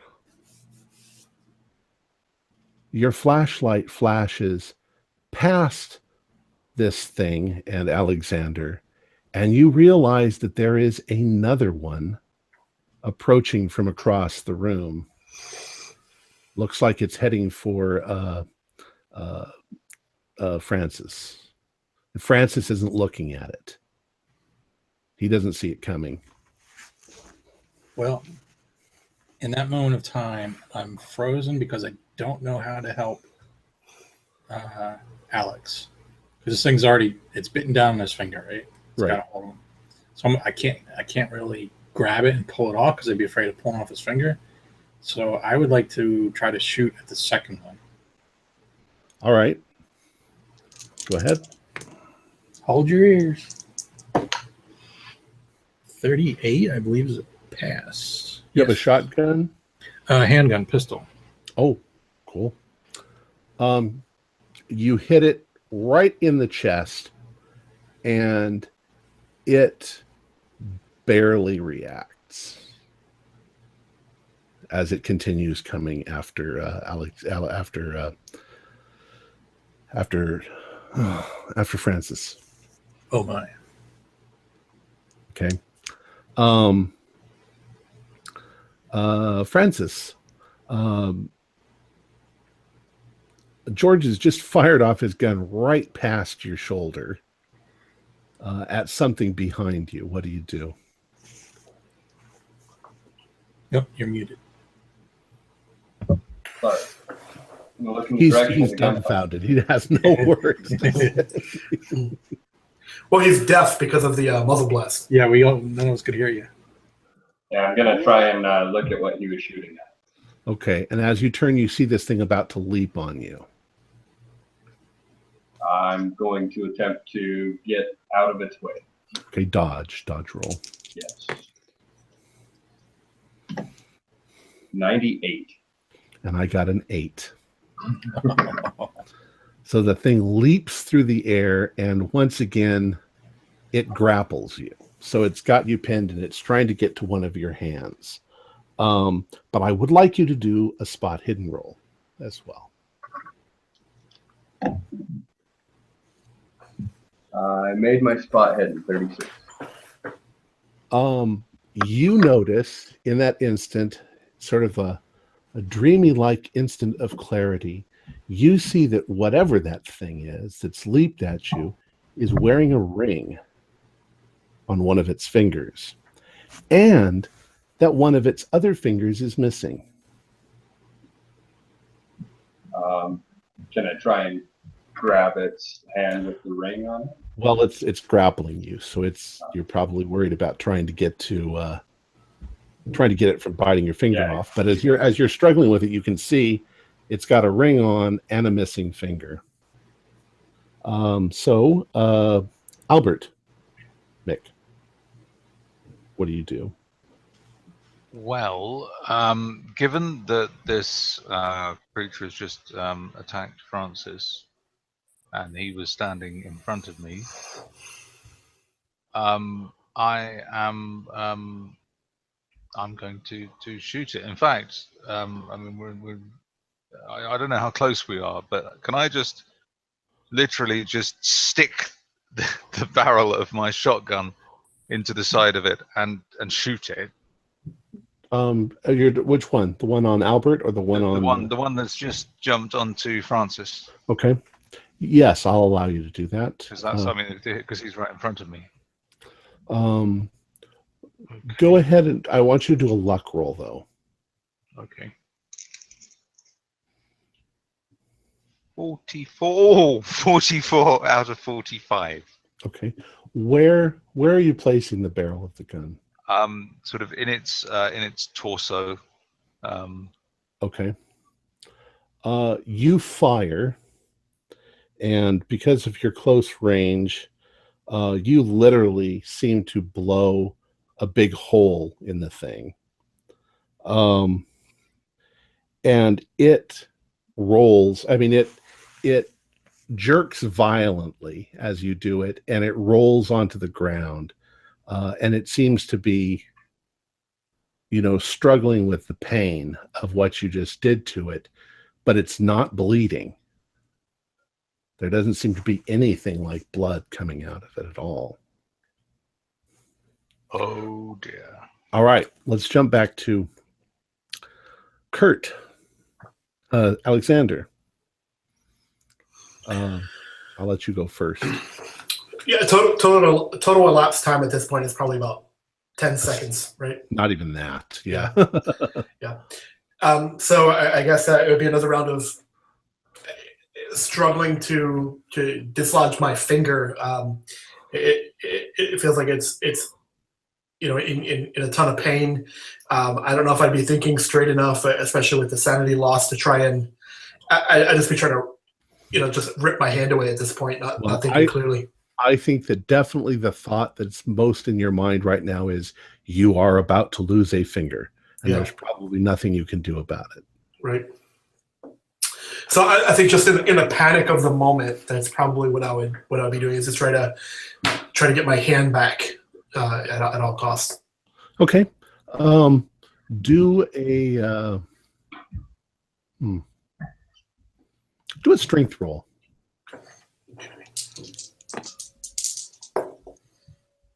I rolled the 100. Oh boy. You like French kiss it? No, I don't know you. You try to push it off, but with no success. You're shaking. You're almost in shock, and it simply rips your finger completely off. And when it does, it pushes you away and scurries off, or starts to scurry off into the darkness with your finger. I would just kind of, from the momentum of trying to pull my hand away and him pushing me away, I would just fall down at that point. And okay, again, still holding my gun. You fall down, and your finger is gone, and there's blood.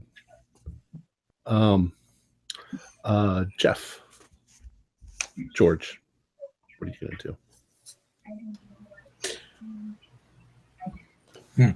I'm at a loss because I saw that my gun didn't have much effect. The other one that Albert shot, did it recover, or is it still on the ground? Well, that just happened. It's literally a split second ago that it happened. So it's lying on the ground, writhing.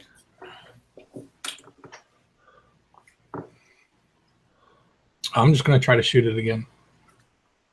Okay, you're going to shoot that one? Okay. Yep. Go ahead. Nope. 97. Okay. You shoot... no, you don't shoot one of the other guys. I should make you shoot one of the other guys. You shoot him right in the shin where you kicked him. You fire your gun, but it has no effect at all. But you do notice that the creature who was shot is trying now to scramble away. And it's scrambling away towards the left-hand passage. The farthest one over. You also notice that the one that's running off with boy, I wish I could remember your character's name like crazy. Oh, it's running off with Alexander's finger is also running towards the left-hand passage. Okay. All right. Next is Levi. Francis, what are you going to do? I want to try. I'm panicked. I'm getting behind Albert. He just kind of saved my life from this thing. All right, so you're moving backwards because you're afraid. I would like you to do a spot hidden roll. 29 success. What's that? 29 success. 29 success. You can see in the light of your flashlight that there are at least two more of these creatures that are coming out of the central passageway. Guys, there are 2 more coming from the central passageway. You also notice, because you noticed the last time, that all of them have a missing finger and a ring on one of their fingers. It's the McDougalls. Is what I would think to myself. It's the Clan McDougal. Yeah. I say we get out of here, guys. There's a lot of these. Pause for a moment.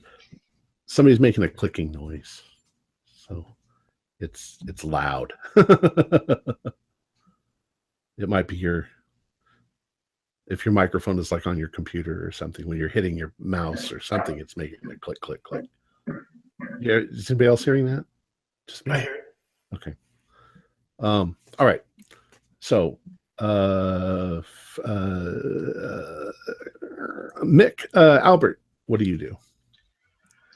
Have I these just drawn my attention towards the 2 coming out of the passage?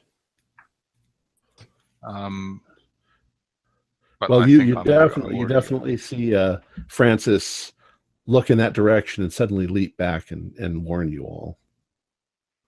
Okay, I think I would have been preoccupied with the one I was already dealing with. He's now scrambling away towards where the other one went. I'm going to shoot him again. Okay. I think I'm gonna finish the job I bloody started. Okay. He's about 6 or 7 feet away from you at this point. 45 out of 50.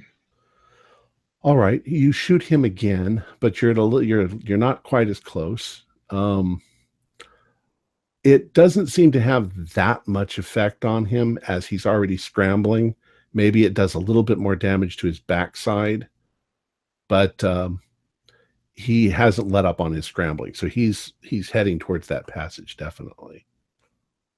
And you can also see the other 2 now coming. Oh, blimey! I'm gonna eject my cartridges if I've got time. Okay. So back to Alexander. You are lying on the floor and your hand is bleeding. Yeah, would I have taken more damage after the second round of actually losing the finger? Well, I think that you were resolved that this was going to happen. Yeah. You're actually quite adult about it at this point, but you're still kind of partially incapacitated. Yeah. Yeah. I probably wouldn't have took me too long to yell, get my finger back to the others. Okay. Yeah. I guess at this point, I can start to kind of collect myself and take stock. Maybe the first wave of shock. I'd say mostly you're angry. Yeah, and I'll try and maybe pull off a piece of my jacket or something to try and wrap my finger. Okay, you probably have a handkerchief, so. Yeah, unless any are coming towards me. If they are, then I would try to ready my gun. You're kind of in the back, so they're over there. They're going to get to the other people first. Okay, so I'll try and just try to staunch the bleeding as quickly as I can, so I can get back on my feet. Okay. So, then Jeff, George.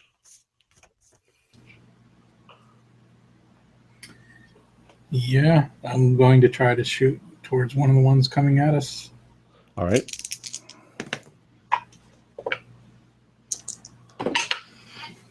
Nope, 77. Okay. You shoot, and you're shooting a regular gun, yes? Yeah, 30. Makes a loud noise. Bullet ricochets off a rock, but it doesn't hit anything. But there is a moment when the creatures that are coming at you suddenly hesitate at the sound. You also notice that there may be more of these things coming from behind from that same passage, the central passage. but they suddenly seem to sort of lose their aggression to come running at you because of all the gunshots. And two of them immediately run towards the third passage, the left passage. And I'll say that one of them hesitates and the other one's going to continue to attack. So it's coming at Francis at this point. Francis, what do you do? Oh, wait, you stepped back behind Alexander. Yes. All right, Alexander, you can go first. Since you're right in the front now. So now I'm back on my feet and wondering if we should try and beat a retreat or if we should pursue down the passage. Actually, I'm sorry, I meant Albert. Oh, I mean, it's coming straight at me. Right. Right. I'm not going to have time to reload. I'll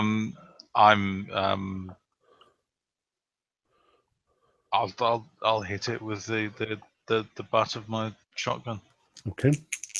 That's, I think, the only thing I can do.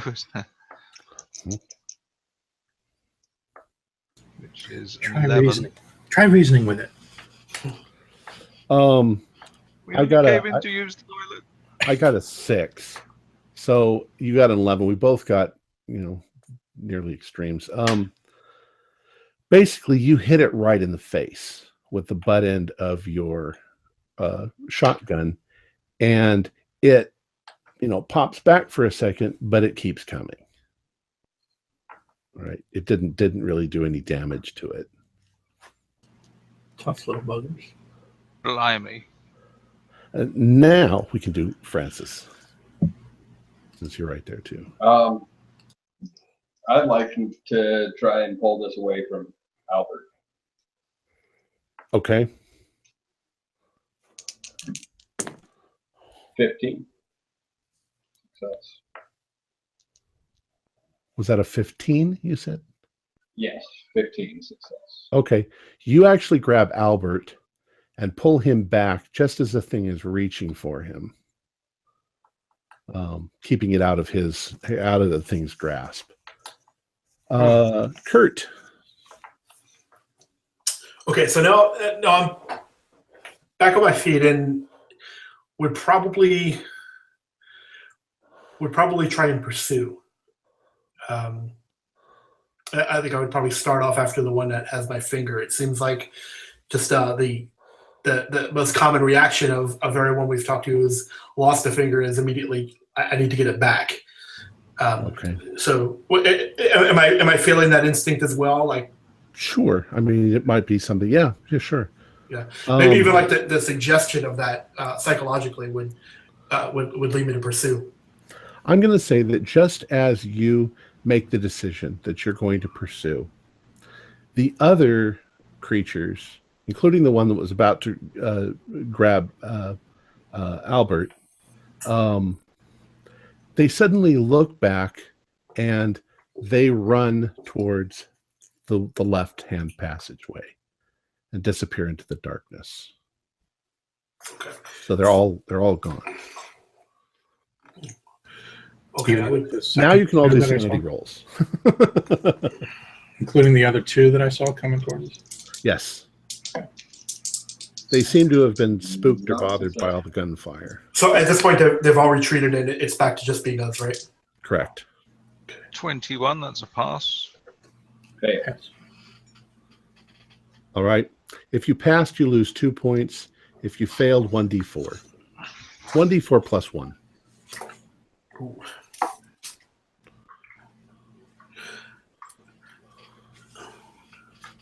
So that's a total for me of 6. So that's more than 5. Would I be in a temporarily insane state? Well, did you take 5 all at once?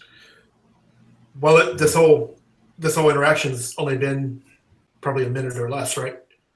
Yeah. So I took the first 1d4 when I first got bit, All right. and then just took 4 more. I don't know if I've used these and you've seen me use them, but Yeah. go ahead and tell me when to stop. No red mist. Okay, stop. All right. Flee and panic. Okay. So you run immediately to the passage leading up and scramble up as fast as you can. And for the next 10 rounds, actually 1d10. So 3. So for the next 3 rounds, you're going to be out the hole and running down the hill. You might come to your senses by the time you reach the bottom of the hill, but yeah, you're out of your... To get away from the hole. Right. Gentlemen, what are you going to do?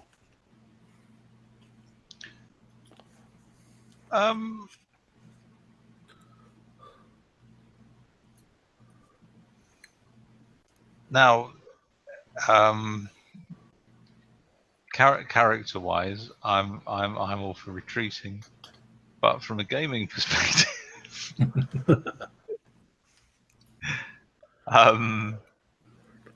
I would like you all to do listen rolls, just the ones that are still down there.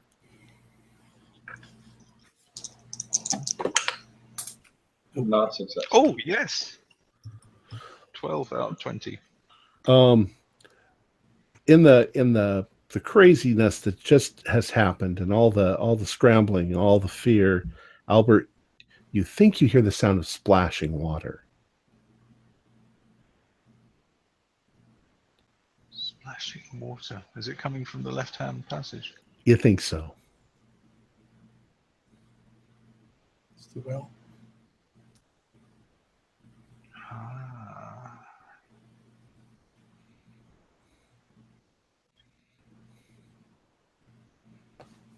Well, I was going to suggest we retreat too, but then now that I see that they're running from us, I wonder if we should pursue.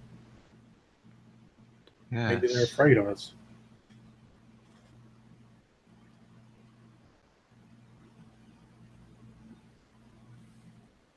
I'm wondering if something happened a couple of weeks ago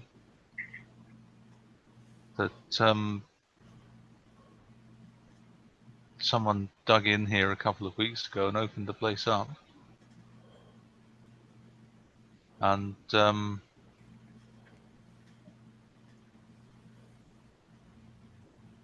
perhaps we could seal the place up again. I will take advantage of this opportunity to notify everybody that each of these creatures were missing a finger and wearing the same looking ring, in case they had not noticed this point. And at my last count, there were 6 of them. Yes. Which means there could be 1, 2, 3, 4, 5, 6. It could be all of them. Could be, but if this were the McDougalls, and at this point I don't care how far-fetched this sounds, if they were the McDougalls, which undoubtedly is what we're all thinking,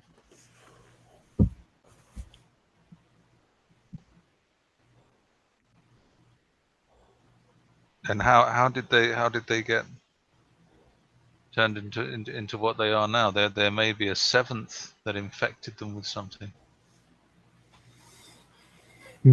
Assuming they are the McDougalls and it's not just a coincidence that there are 6 of them. Are you all still all in the tunnel? Yeah, I think so. Yes. We're just kind of like... Well, I don't believe we're ever going to find out if we don't check down this passageway and see what they're doing. Well, in the spirit of discovery, I agree. I think we should press on. I'm going to reload my shotgun at this point, I think. Yeah. Alexander reaches the bottom of the hill and sort of collapses down next to a big block of rock and sort of wraps his arms around it, like, because it represents something stable and firm. His mind is reeling, but he's slowly coming back to his senses. So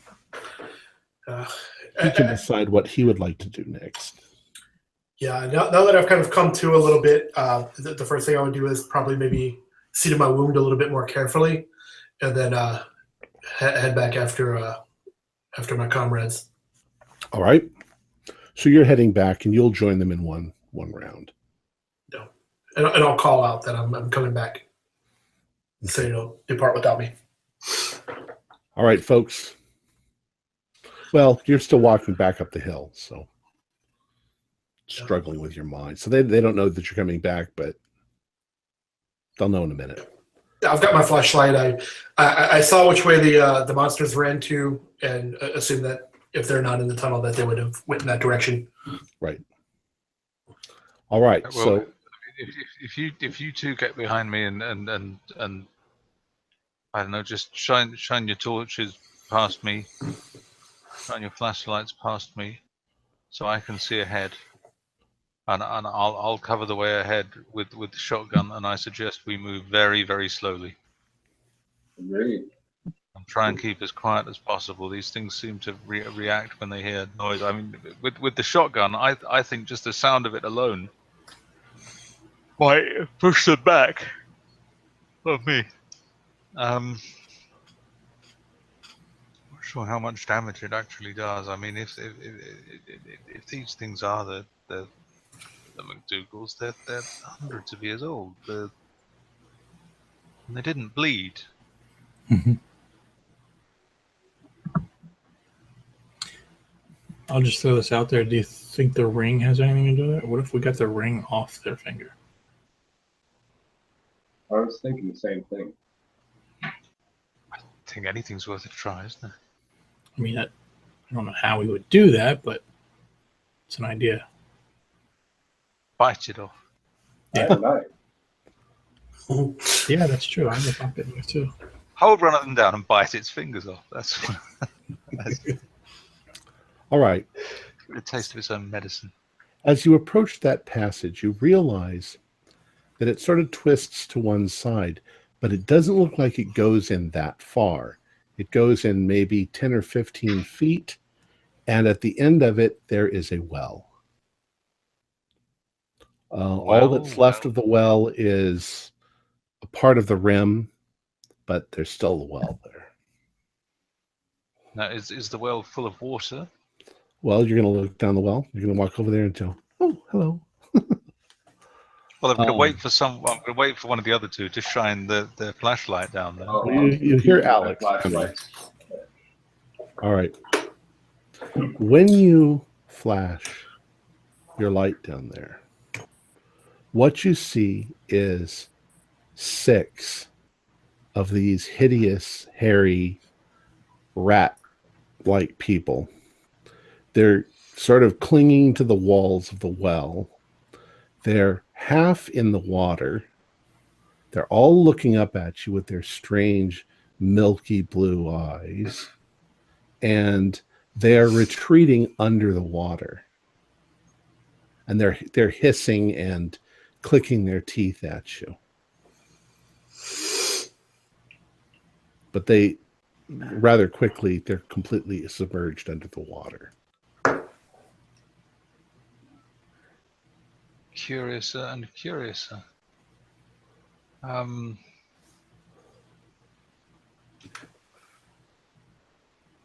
they swimming out of our sight? The well doesn't seem to go anywhere. It just seems to go straight down. It's hard to see when the light of your flashlight glares off the surface of the water, but you think that you might be able to see them in the water just a foot or two under the surface looking up at you. I'm halfway tempted to drop boulders on these monsters, gentlemen. That's not a bad idea. Are there any larger loose rock around that might be the right size to pick up? I would say you could probably dig some of the blocks out of like I said, there's a lot of dirt and blocks. Hopefully you wouldn't cause a collapse, but that would be my concern. I think if you're careful, I'd like to give it a try. It would take quite a few blocks to fill up the well. The well's about 8 feet across. I think maybe dig out one block and throw it down and see how they react.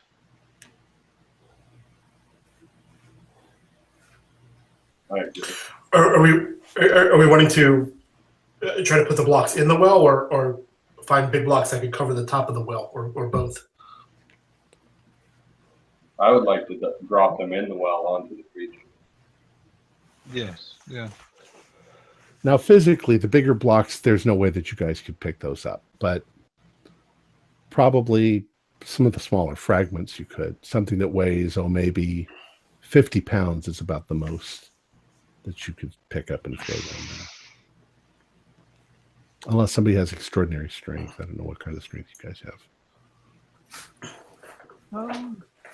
That's fairly strong. All right.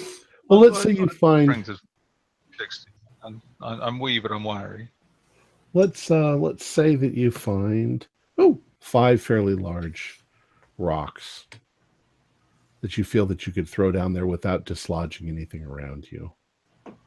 Well, we could use one to test, gentlemen, and the other 4 we can simultaneously drop on them if we decide that that's the route we would like to go. Yes, combined bombardment. All right. Yes. Okay. Well, does someone want to throw a trial block? It was your idea. Would you like the honor? Absolutely. So I'll go ahead and pick up the first block and try and drop it into the well. Try and target the nearest. What was that, George? Bombs away. Oh, okay. All right. You pick up the rock and you fling it down at them. And you can see they sort of try to dodge, but it looks like you bean one right on the head. Of course, it's underwater. And you see the others sort of scrambling around, maybe getting themselves a little deeper in the water. Was the rock big enough to kind of like push one or more of them down further into the well? Maybe. It's hard to see what's going on under the water, but yeah. It does also kick up a lot of stuff in the water, so now the water's kind of cloudy. Are there, and I can do a spot hidden, is there anything else in this chamber looking for any more finger bones or maybe intact fingers? Nothing in here. Although I will admit to you that at this point you start to feel something gnawing at your finger. So I get real fidgety and try to. But you're expecting it, so I mean you've been expecting it since the moment it took your finger. Yeah, I'll definitely start to kind of fiddle with it while trying not to agitate the wound, right. But it's becoming distracting. I would like you all to do a spot hidden, but with a penalty dice. So that means roll twice and pick the worst roll. 18. Oh, I got an 8 and an 86. So did any of you still manage to pass? I failed, but by 2 points. So unless anyone else passed, I'll spend more luck points. All right, I'll allow you to spend the luck points.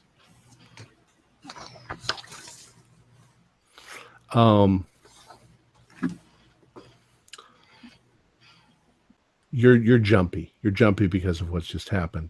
Sure. And out of the corner of your eye, you see what you think is a glint of light. You're not sure where it comes from because you're all standing around the well.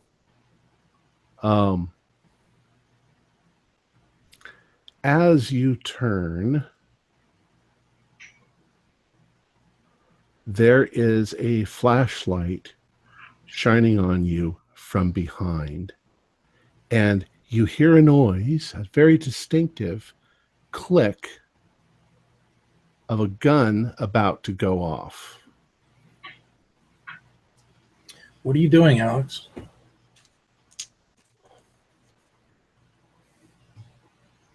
What am I doing? Actually, you guys are all staring in the well. It's only guest character George that is now seeing this. and realizes that you guys are about to get shot. Yeah, I just was wondering. Like shotgun. I remember Alex said he was like coming up from behind us, and I was wondering, would I know that it's not him for sure? Oh yeah. Oh, okay.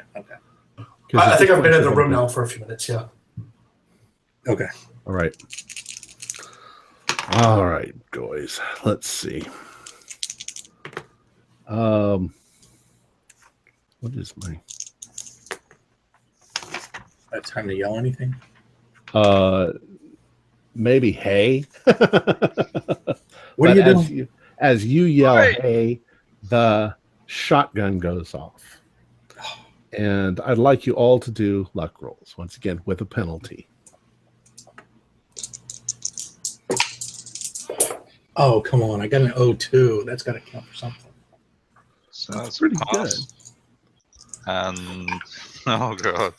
Oh, Oh, that's also a pass. You can't use luck points on a luck roll, can you? No. Okay, then I failed by 1. All right. Penalty. Those of you who failed are going to get hit by shotgun shot. So 1d4. Those of you who did not, who did pass, you don't get hit. Oh. Okay.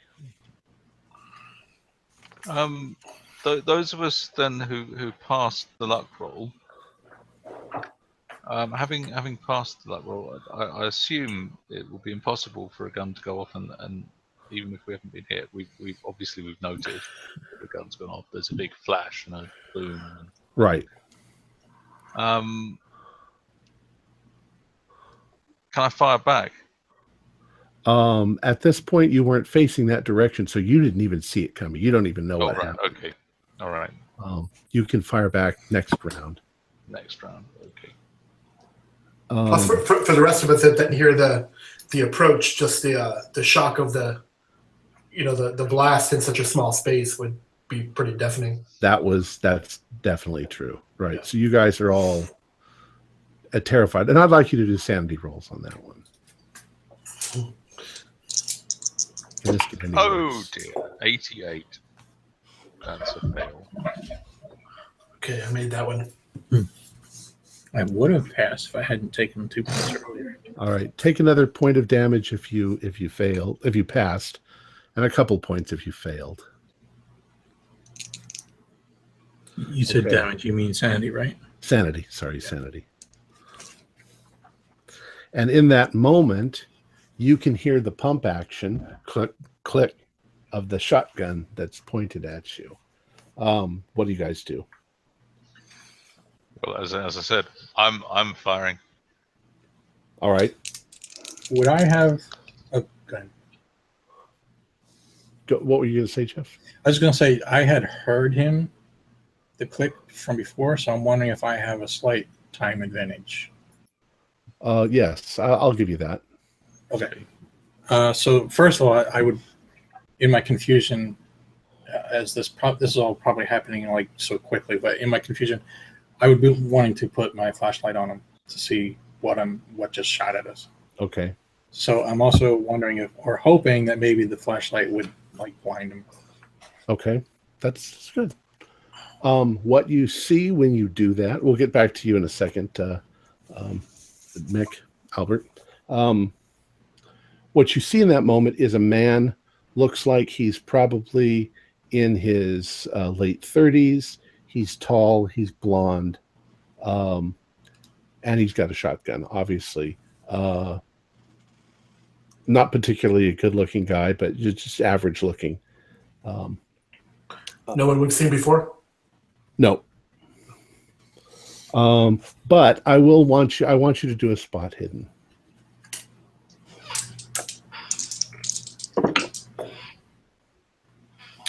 Pass for me. He's missing a finger. Is he wearing a ring? It looks like he's missing a finger, and it was stitched up, but it's had a couple of weeks to heal. All right. Now, Mick, you said you were going to fire at him. I certainly am. Yes. Go ahead. And he's blinded now by the flashlight in his eyes. About how far away is he, by the way? About 20 feet. 20 feet. Okay. It's under 10 yards. Yes. Oh, I've got a 7. A 7, sir. A 7. All right. And what is it? And you got a shotgun. So what's your shotgun do? So it's at that range. It's 4d6. It's 46. All right. Yes. Oh yeah, it's 4d6, 10 yards. not 46. 46. Which is 5, 6. Whoa, 11.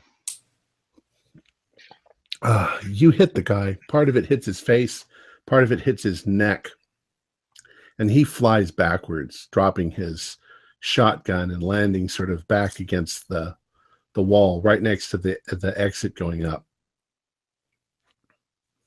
on his back. What do you guys do? Did he with that close proximity, did he like blow a hole in him? No, you did a lot of damage. He's almost dead. Okay. Maybe then enough before he dies to try and approach him and say, who are you? Why are you doing this?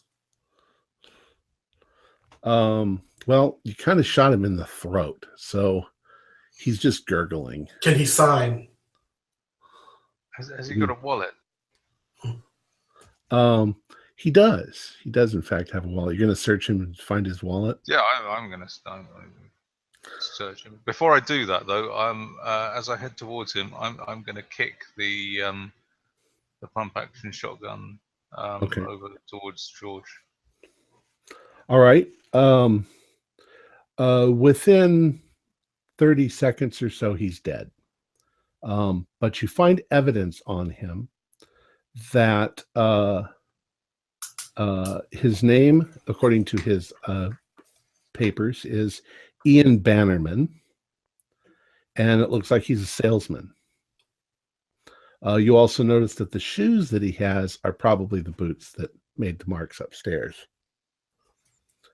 He is missing a finger, and he has a rudimentary sort of medical kit in his jacket pocket. Sutures, that kind of thing. Well, I think we may have found our finger biter of Holheim. So, what do the creatures in the well do? Are they trying to come back up? Are they? Nope, you don't hear any noise from the well. Is he wearing a ring that might look like the others? No. No ring.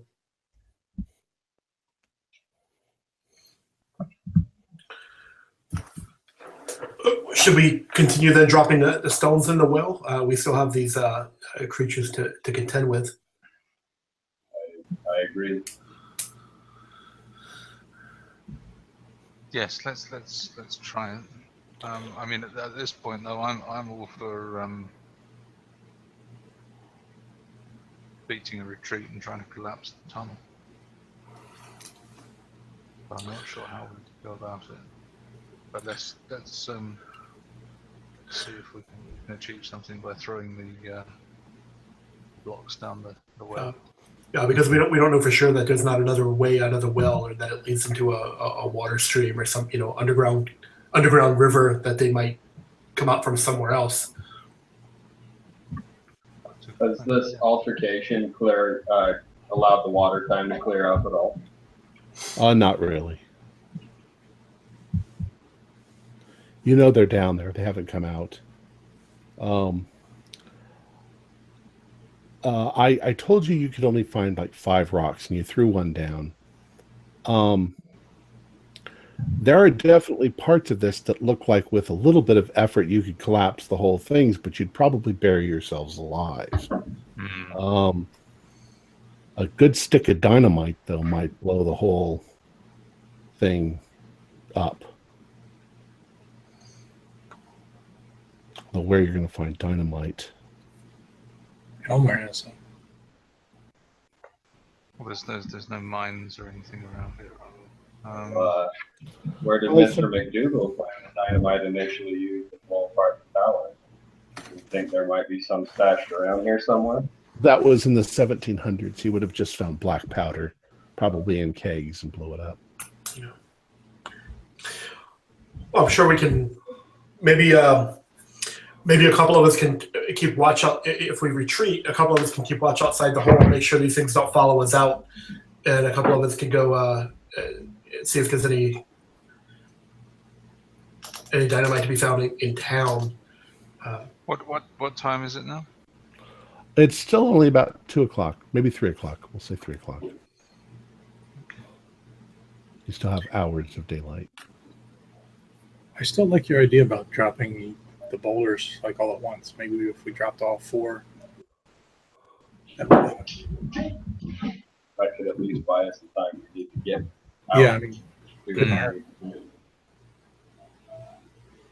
Yes, let's do that before we retreat then. Okay. So you throw those. Or there is something else that we could throw down there.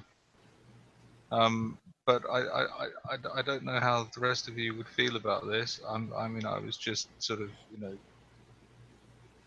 wondering what would happen.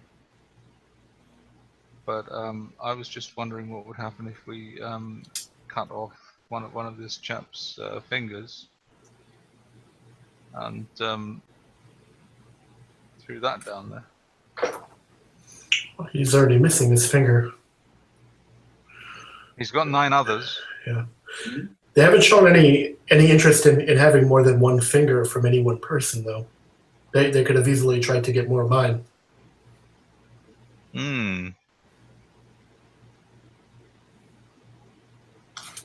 As I kind of am fidgeting with my bandaged up hand. Well, let's stick with the original plan of throwing some blocks down there then. All right. So you throw your other 4 blocks that you found down there. Some of them are fairly large. You don't know what's happening.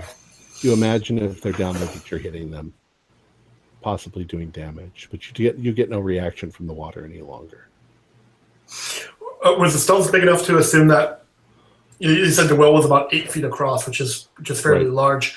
These stones probably weren't, even if they might have hit him in the head, maybe done a little bit of damage or pushed him down, probably not enough to actually block them from coming out should they want to, right? No.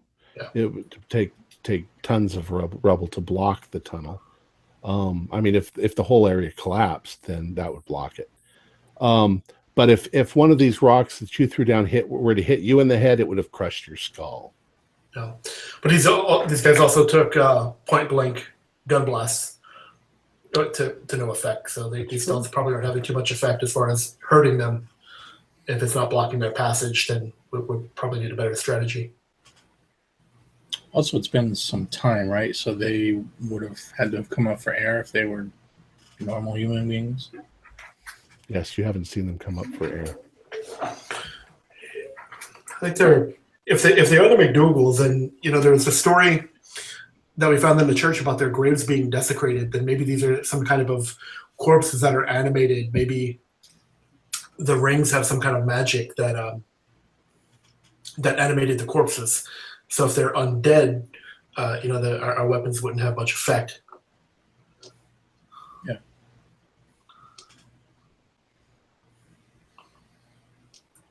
So I think whoever said that the rings could be the key may very well have been onto something.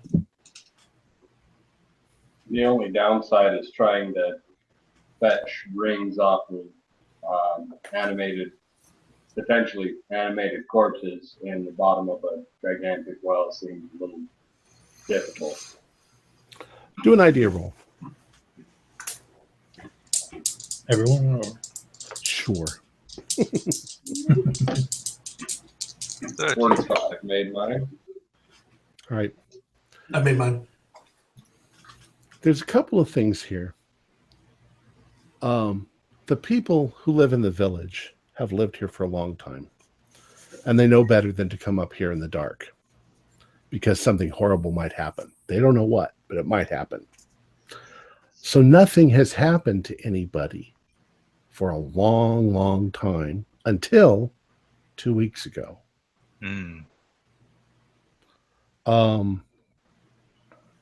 If that man, whoever he is, that Mr. Bannerman, if he somehow freed them, that's when all of this started. Burying them might be a good idea. He does have the same first name as Ian McDougal. Yeah. Like Ian is John. It's the most common name in the world. Well, I say we try and collapse this tomb for these creatures and It sounds like it's about to collapse already. Though, Let's get out of here. If we do collapse it, then these gentlemen who have lost their fingers are going to be tormented for who knows how long. Oh, well. Okay. Sorry. I mean, that is awful. Nonetheless, who knows what horror these things could wreak if they were allowed to continue unabated. I mean, obviously, we have evidence of the paranormal right here, in front of us. Yeah, we've got a story for the society. But at the same time, we have to contain this mess. Me. I'm wondering, we have some rope. I'm wondering whether we could use that to tie that off to some key structural point, and then from outside pull a section down. Do a luck roll. Do a luck roll, Mick. That is, let's say 18 out of 45.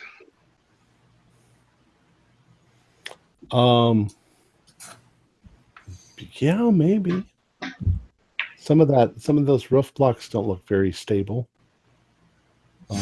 There might be a way to, get something hooked in there and pull on a rope and bring the whole thing down. It'll be risky. You'll have to do it while you're standing at the entrance or at the opening going up.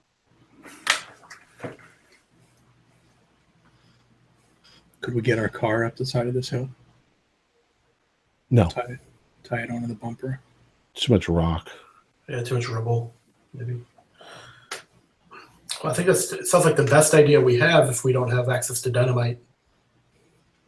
If that area over there starts to collapse, you might be able to get out in time before it all collapses. It might not all collapse, but there's definitely a hanging area right over the well that you might be able to bury the well.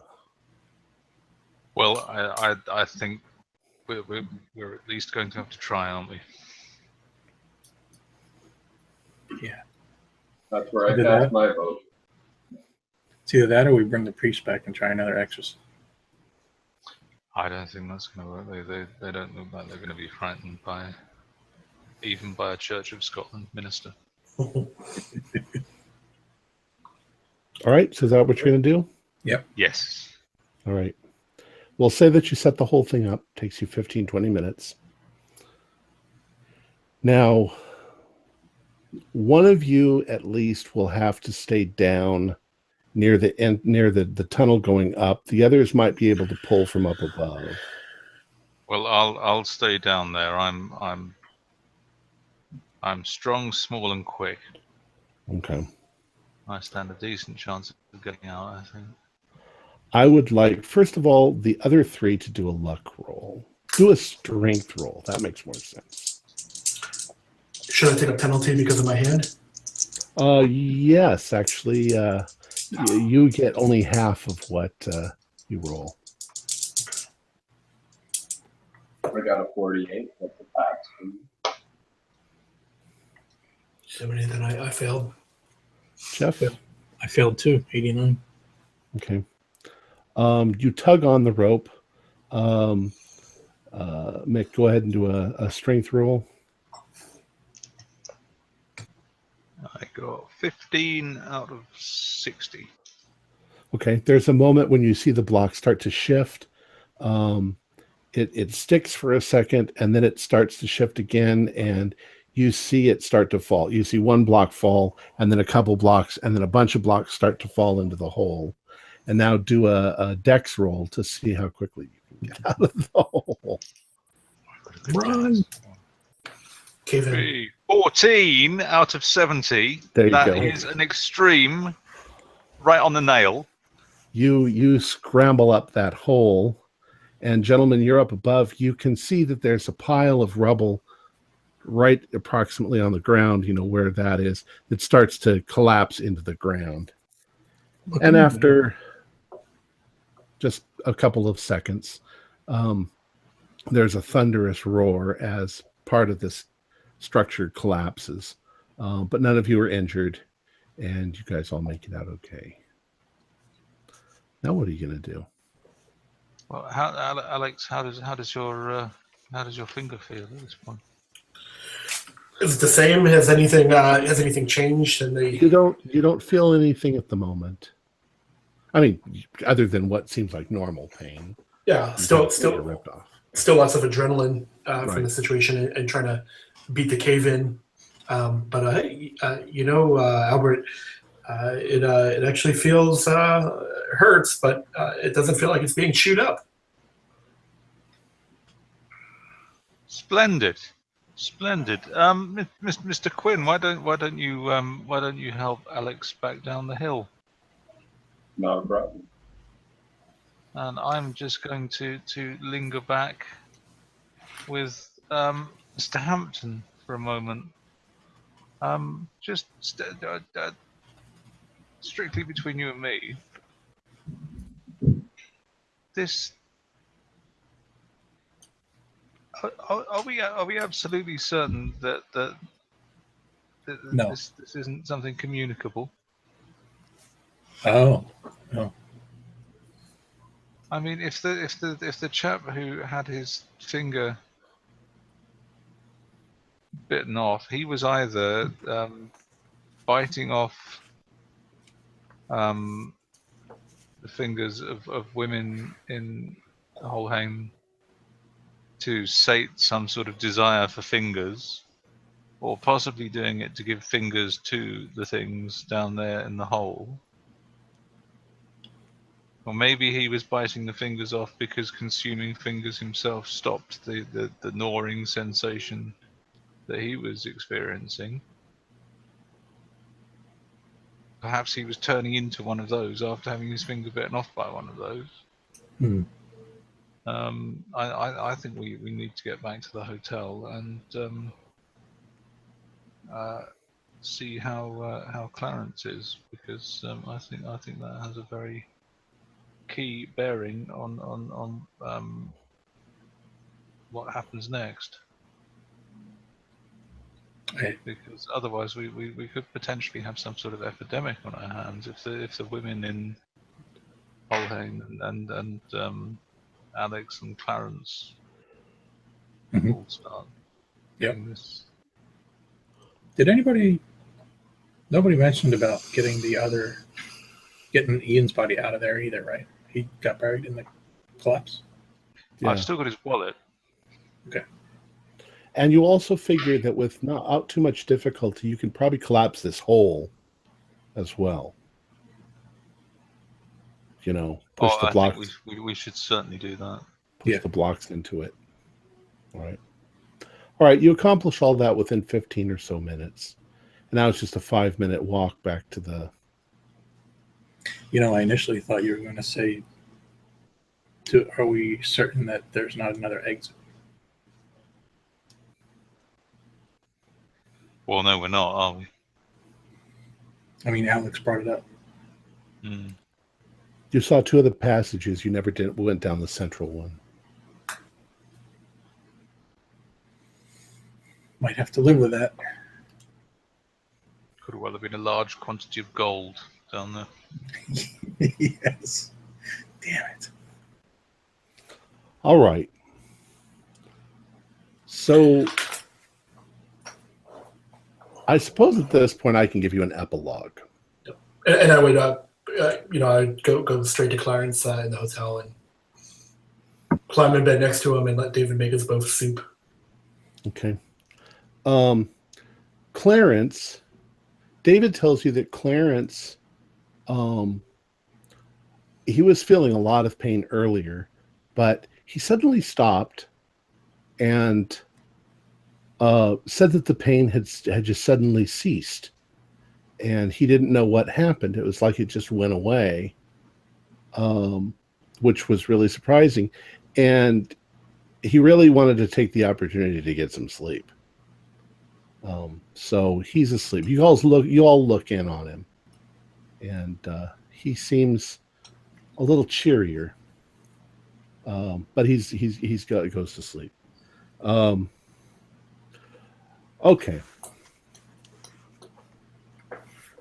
Epilogue. Clarence seems to be suffering from a serious mental problem because of this pain. So you guys decide that you're going to take him back to London and have him checked out. Okay. You do that almost immediately. You and David and all that. You go back to London.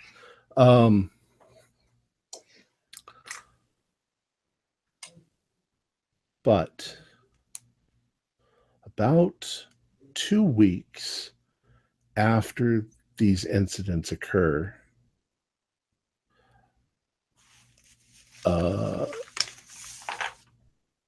Alexander, you suddenly get a sharp pain where your finger used to be, and it suddenly feels like somebody is fucking gnawing on your finger. And that's where we will end the story. I would think to myself, the third tunnel. All right.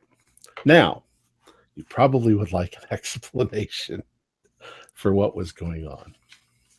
All right. What happened was the McDougall family went into decline, as you found out in the histories. And Albert. Sorry. Ian. No, not Ian.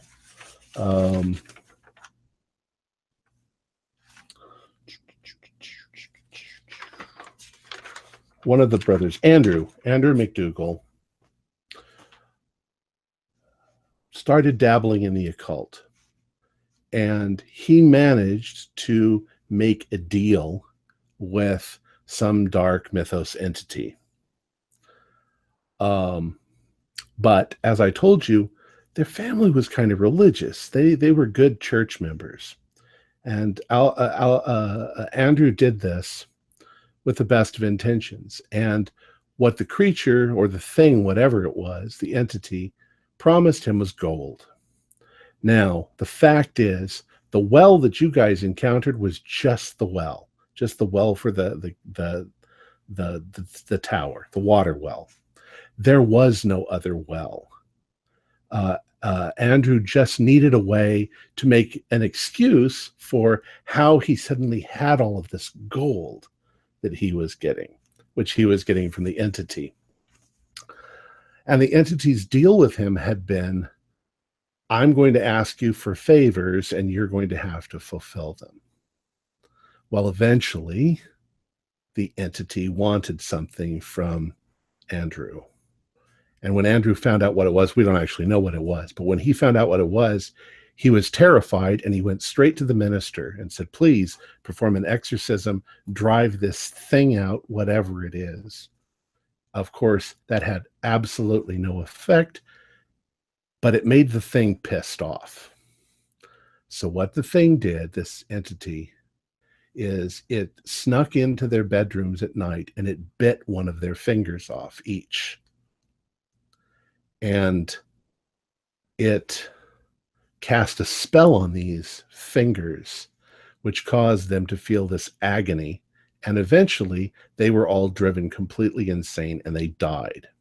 And once they died, this entity dug them up and it took the fingers that it had and it put them down their throats, which reanimated them and made them into finger biters. So they were the McDougals.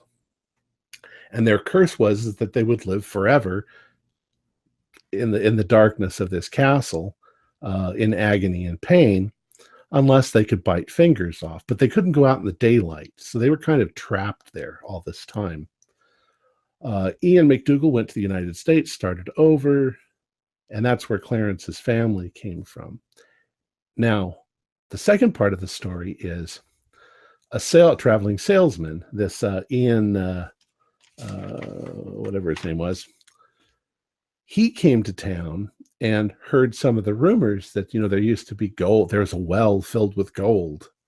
So he went sneaking around there in the middle of the night, and he was attacked by one of these things just the same way Clarence was later.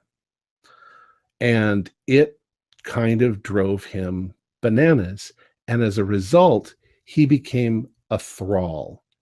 He became enslaved to those things that were down there. And he just did whatever they wanted. There was a mental connection between them. So what he was doing was he was driving into Halhane, picking up a prostitute, knocking her out, bringing her back to the ruins and letting the thing bite off her finger, and then driving her back and dumping her off. So that's what he was doing. Now, when you were in your battle, the creatures do have a self-preservation sort of thing. When it started going against them, they retreated into the well, which is what they would do. It was their sort of safe place. But they also sent out a mental message to Ian and had Ian come and try to kill you all to protect them. In any case, you collapsed the place. It had almost no effect on them whatsoever. Even if you killed one of them, the next day they would simply come back to life. The only way to destroy them would be to destroy them and the finger that's inside them. Fire would have probably worked, But in any case, they're still there. And it wasn't Ian that dug those tunnels, it was them that dug those tunnels. So they'll just dig their way out eventually. And then they'll start getting people from town or whatever. You would hear rumors that you hadn't succeeded. You'd failed. So whether you go back and try to finish the job. Oh, Clarence, under the care of a physician,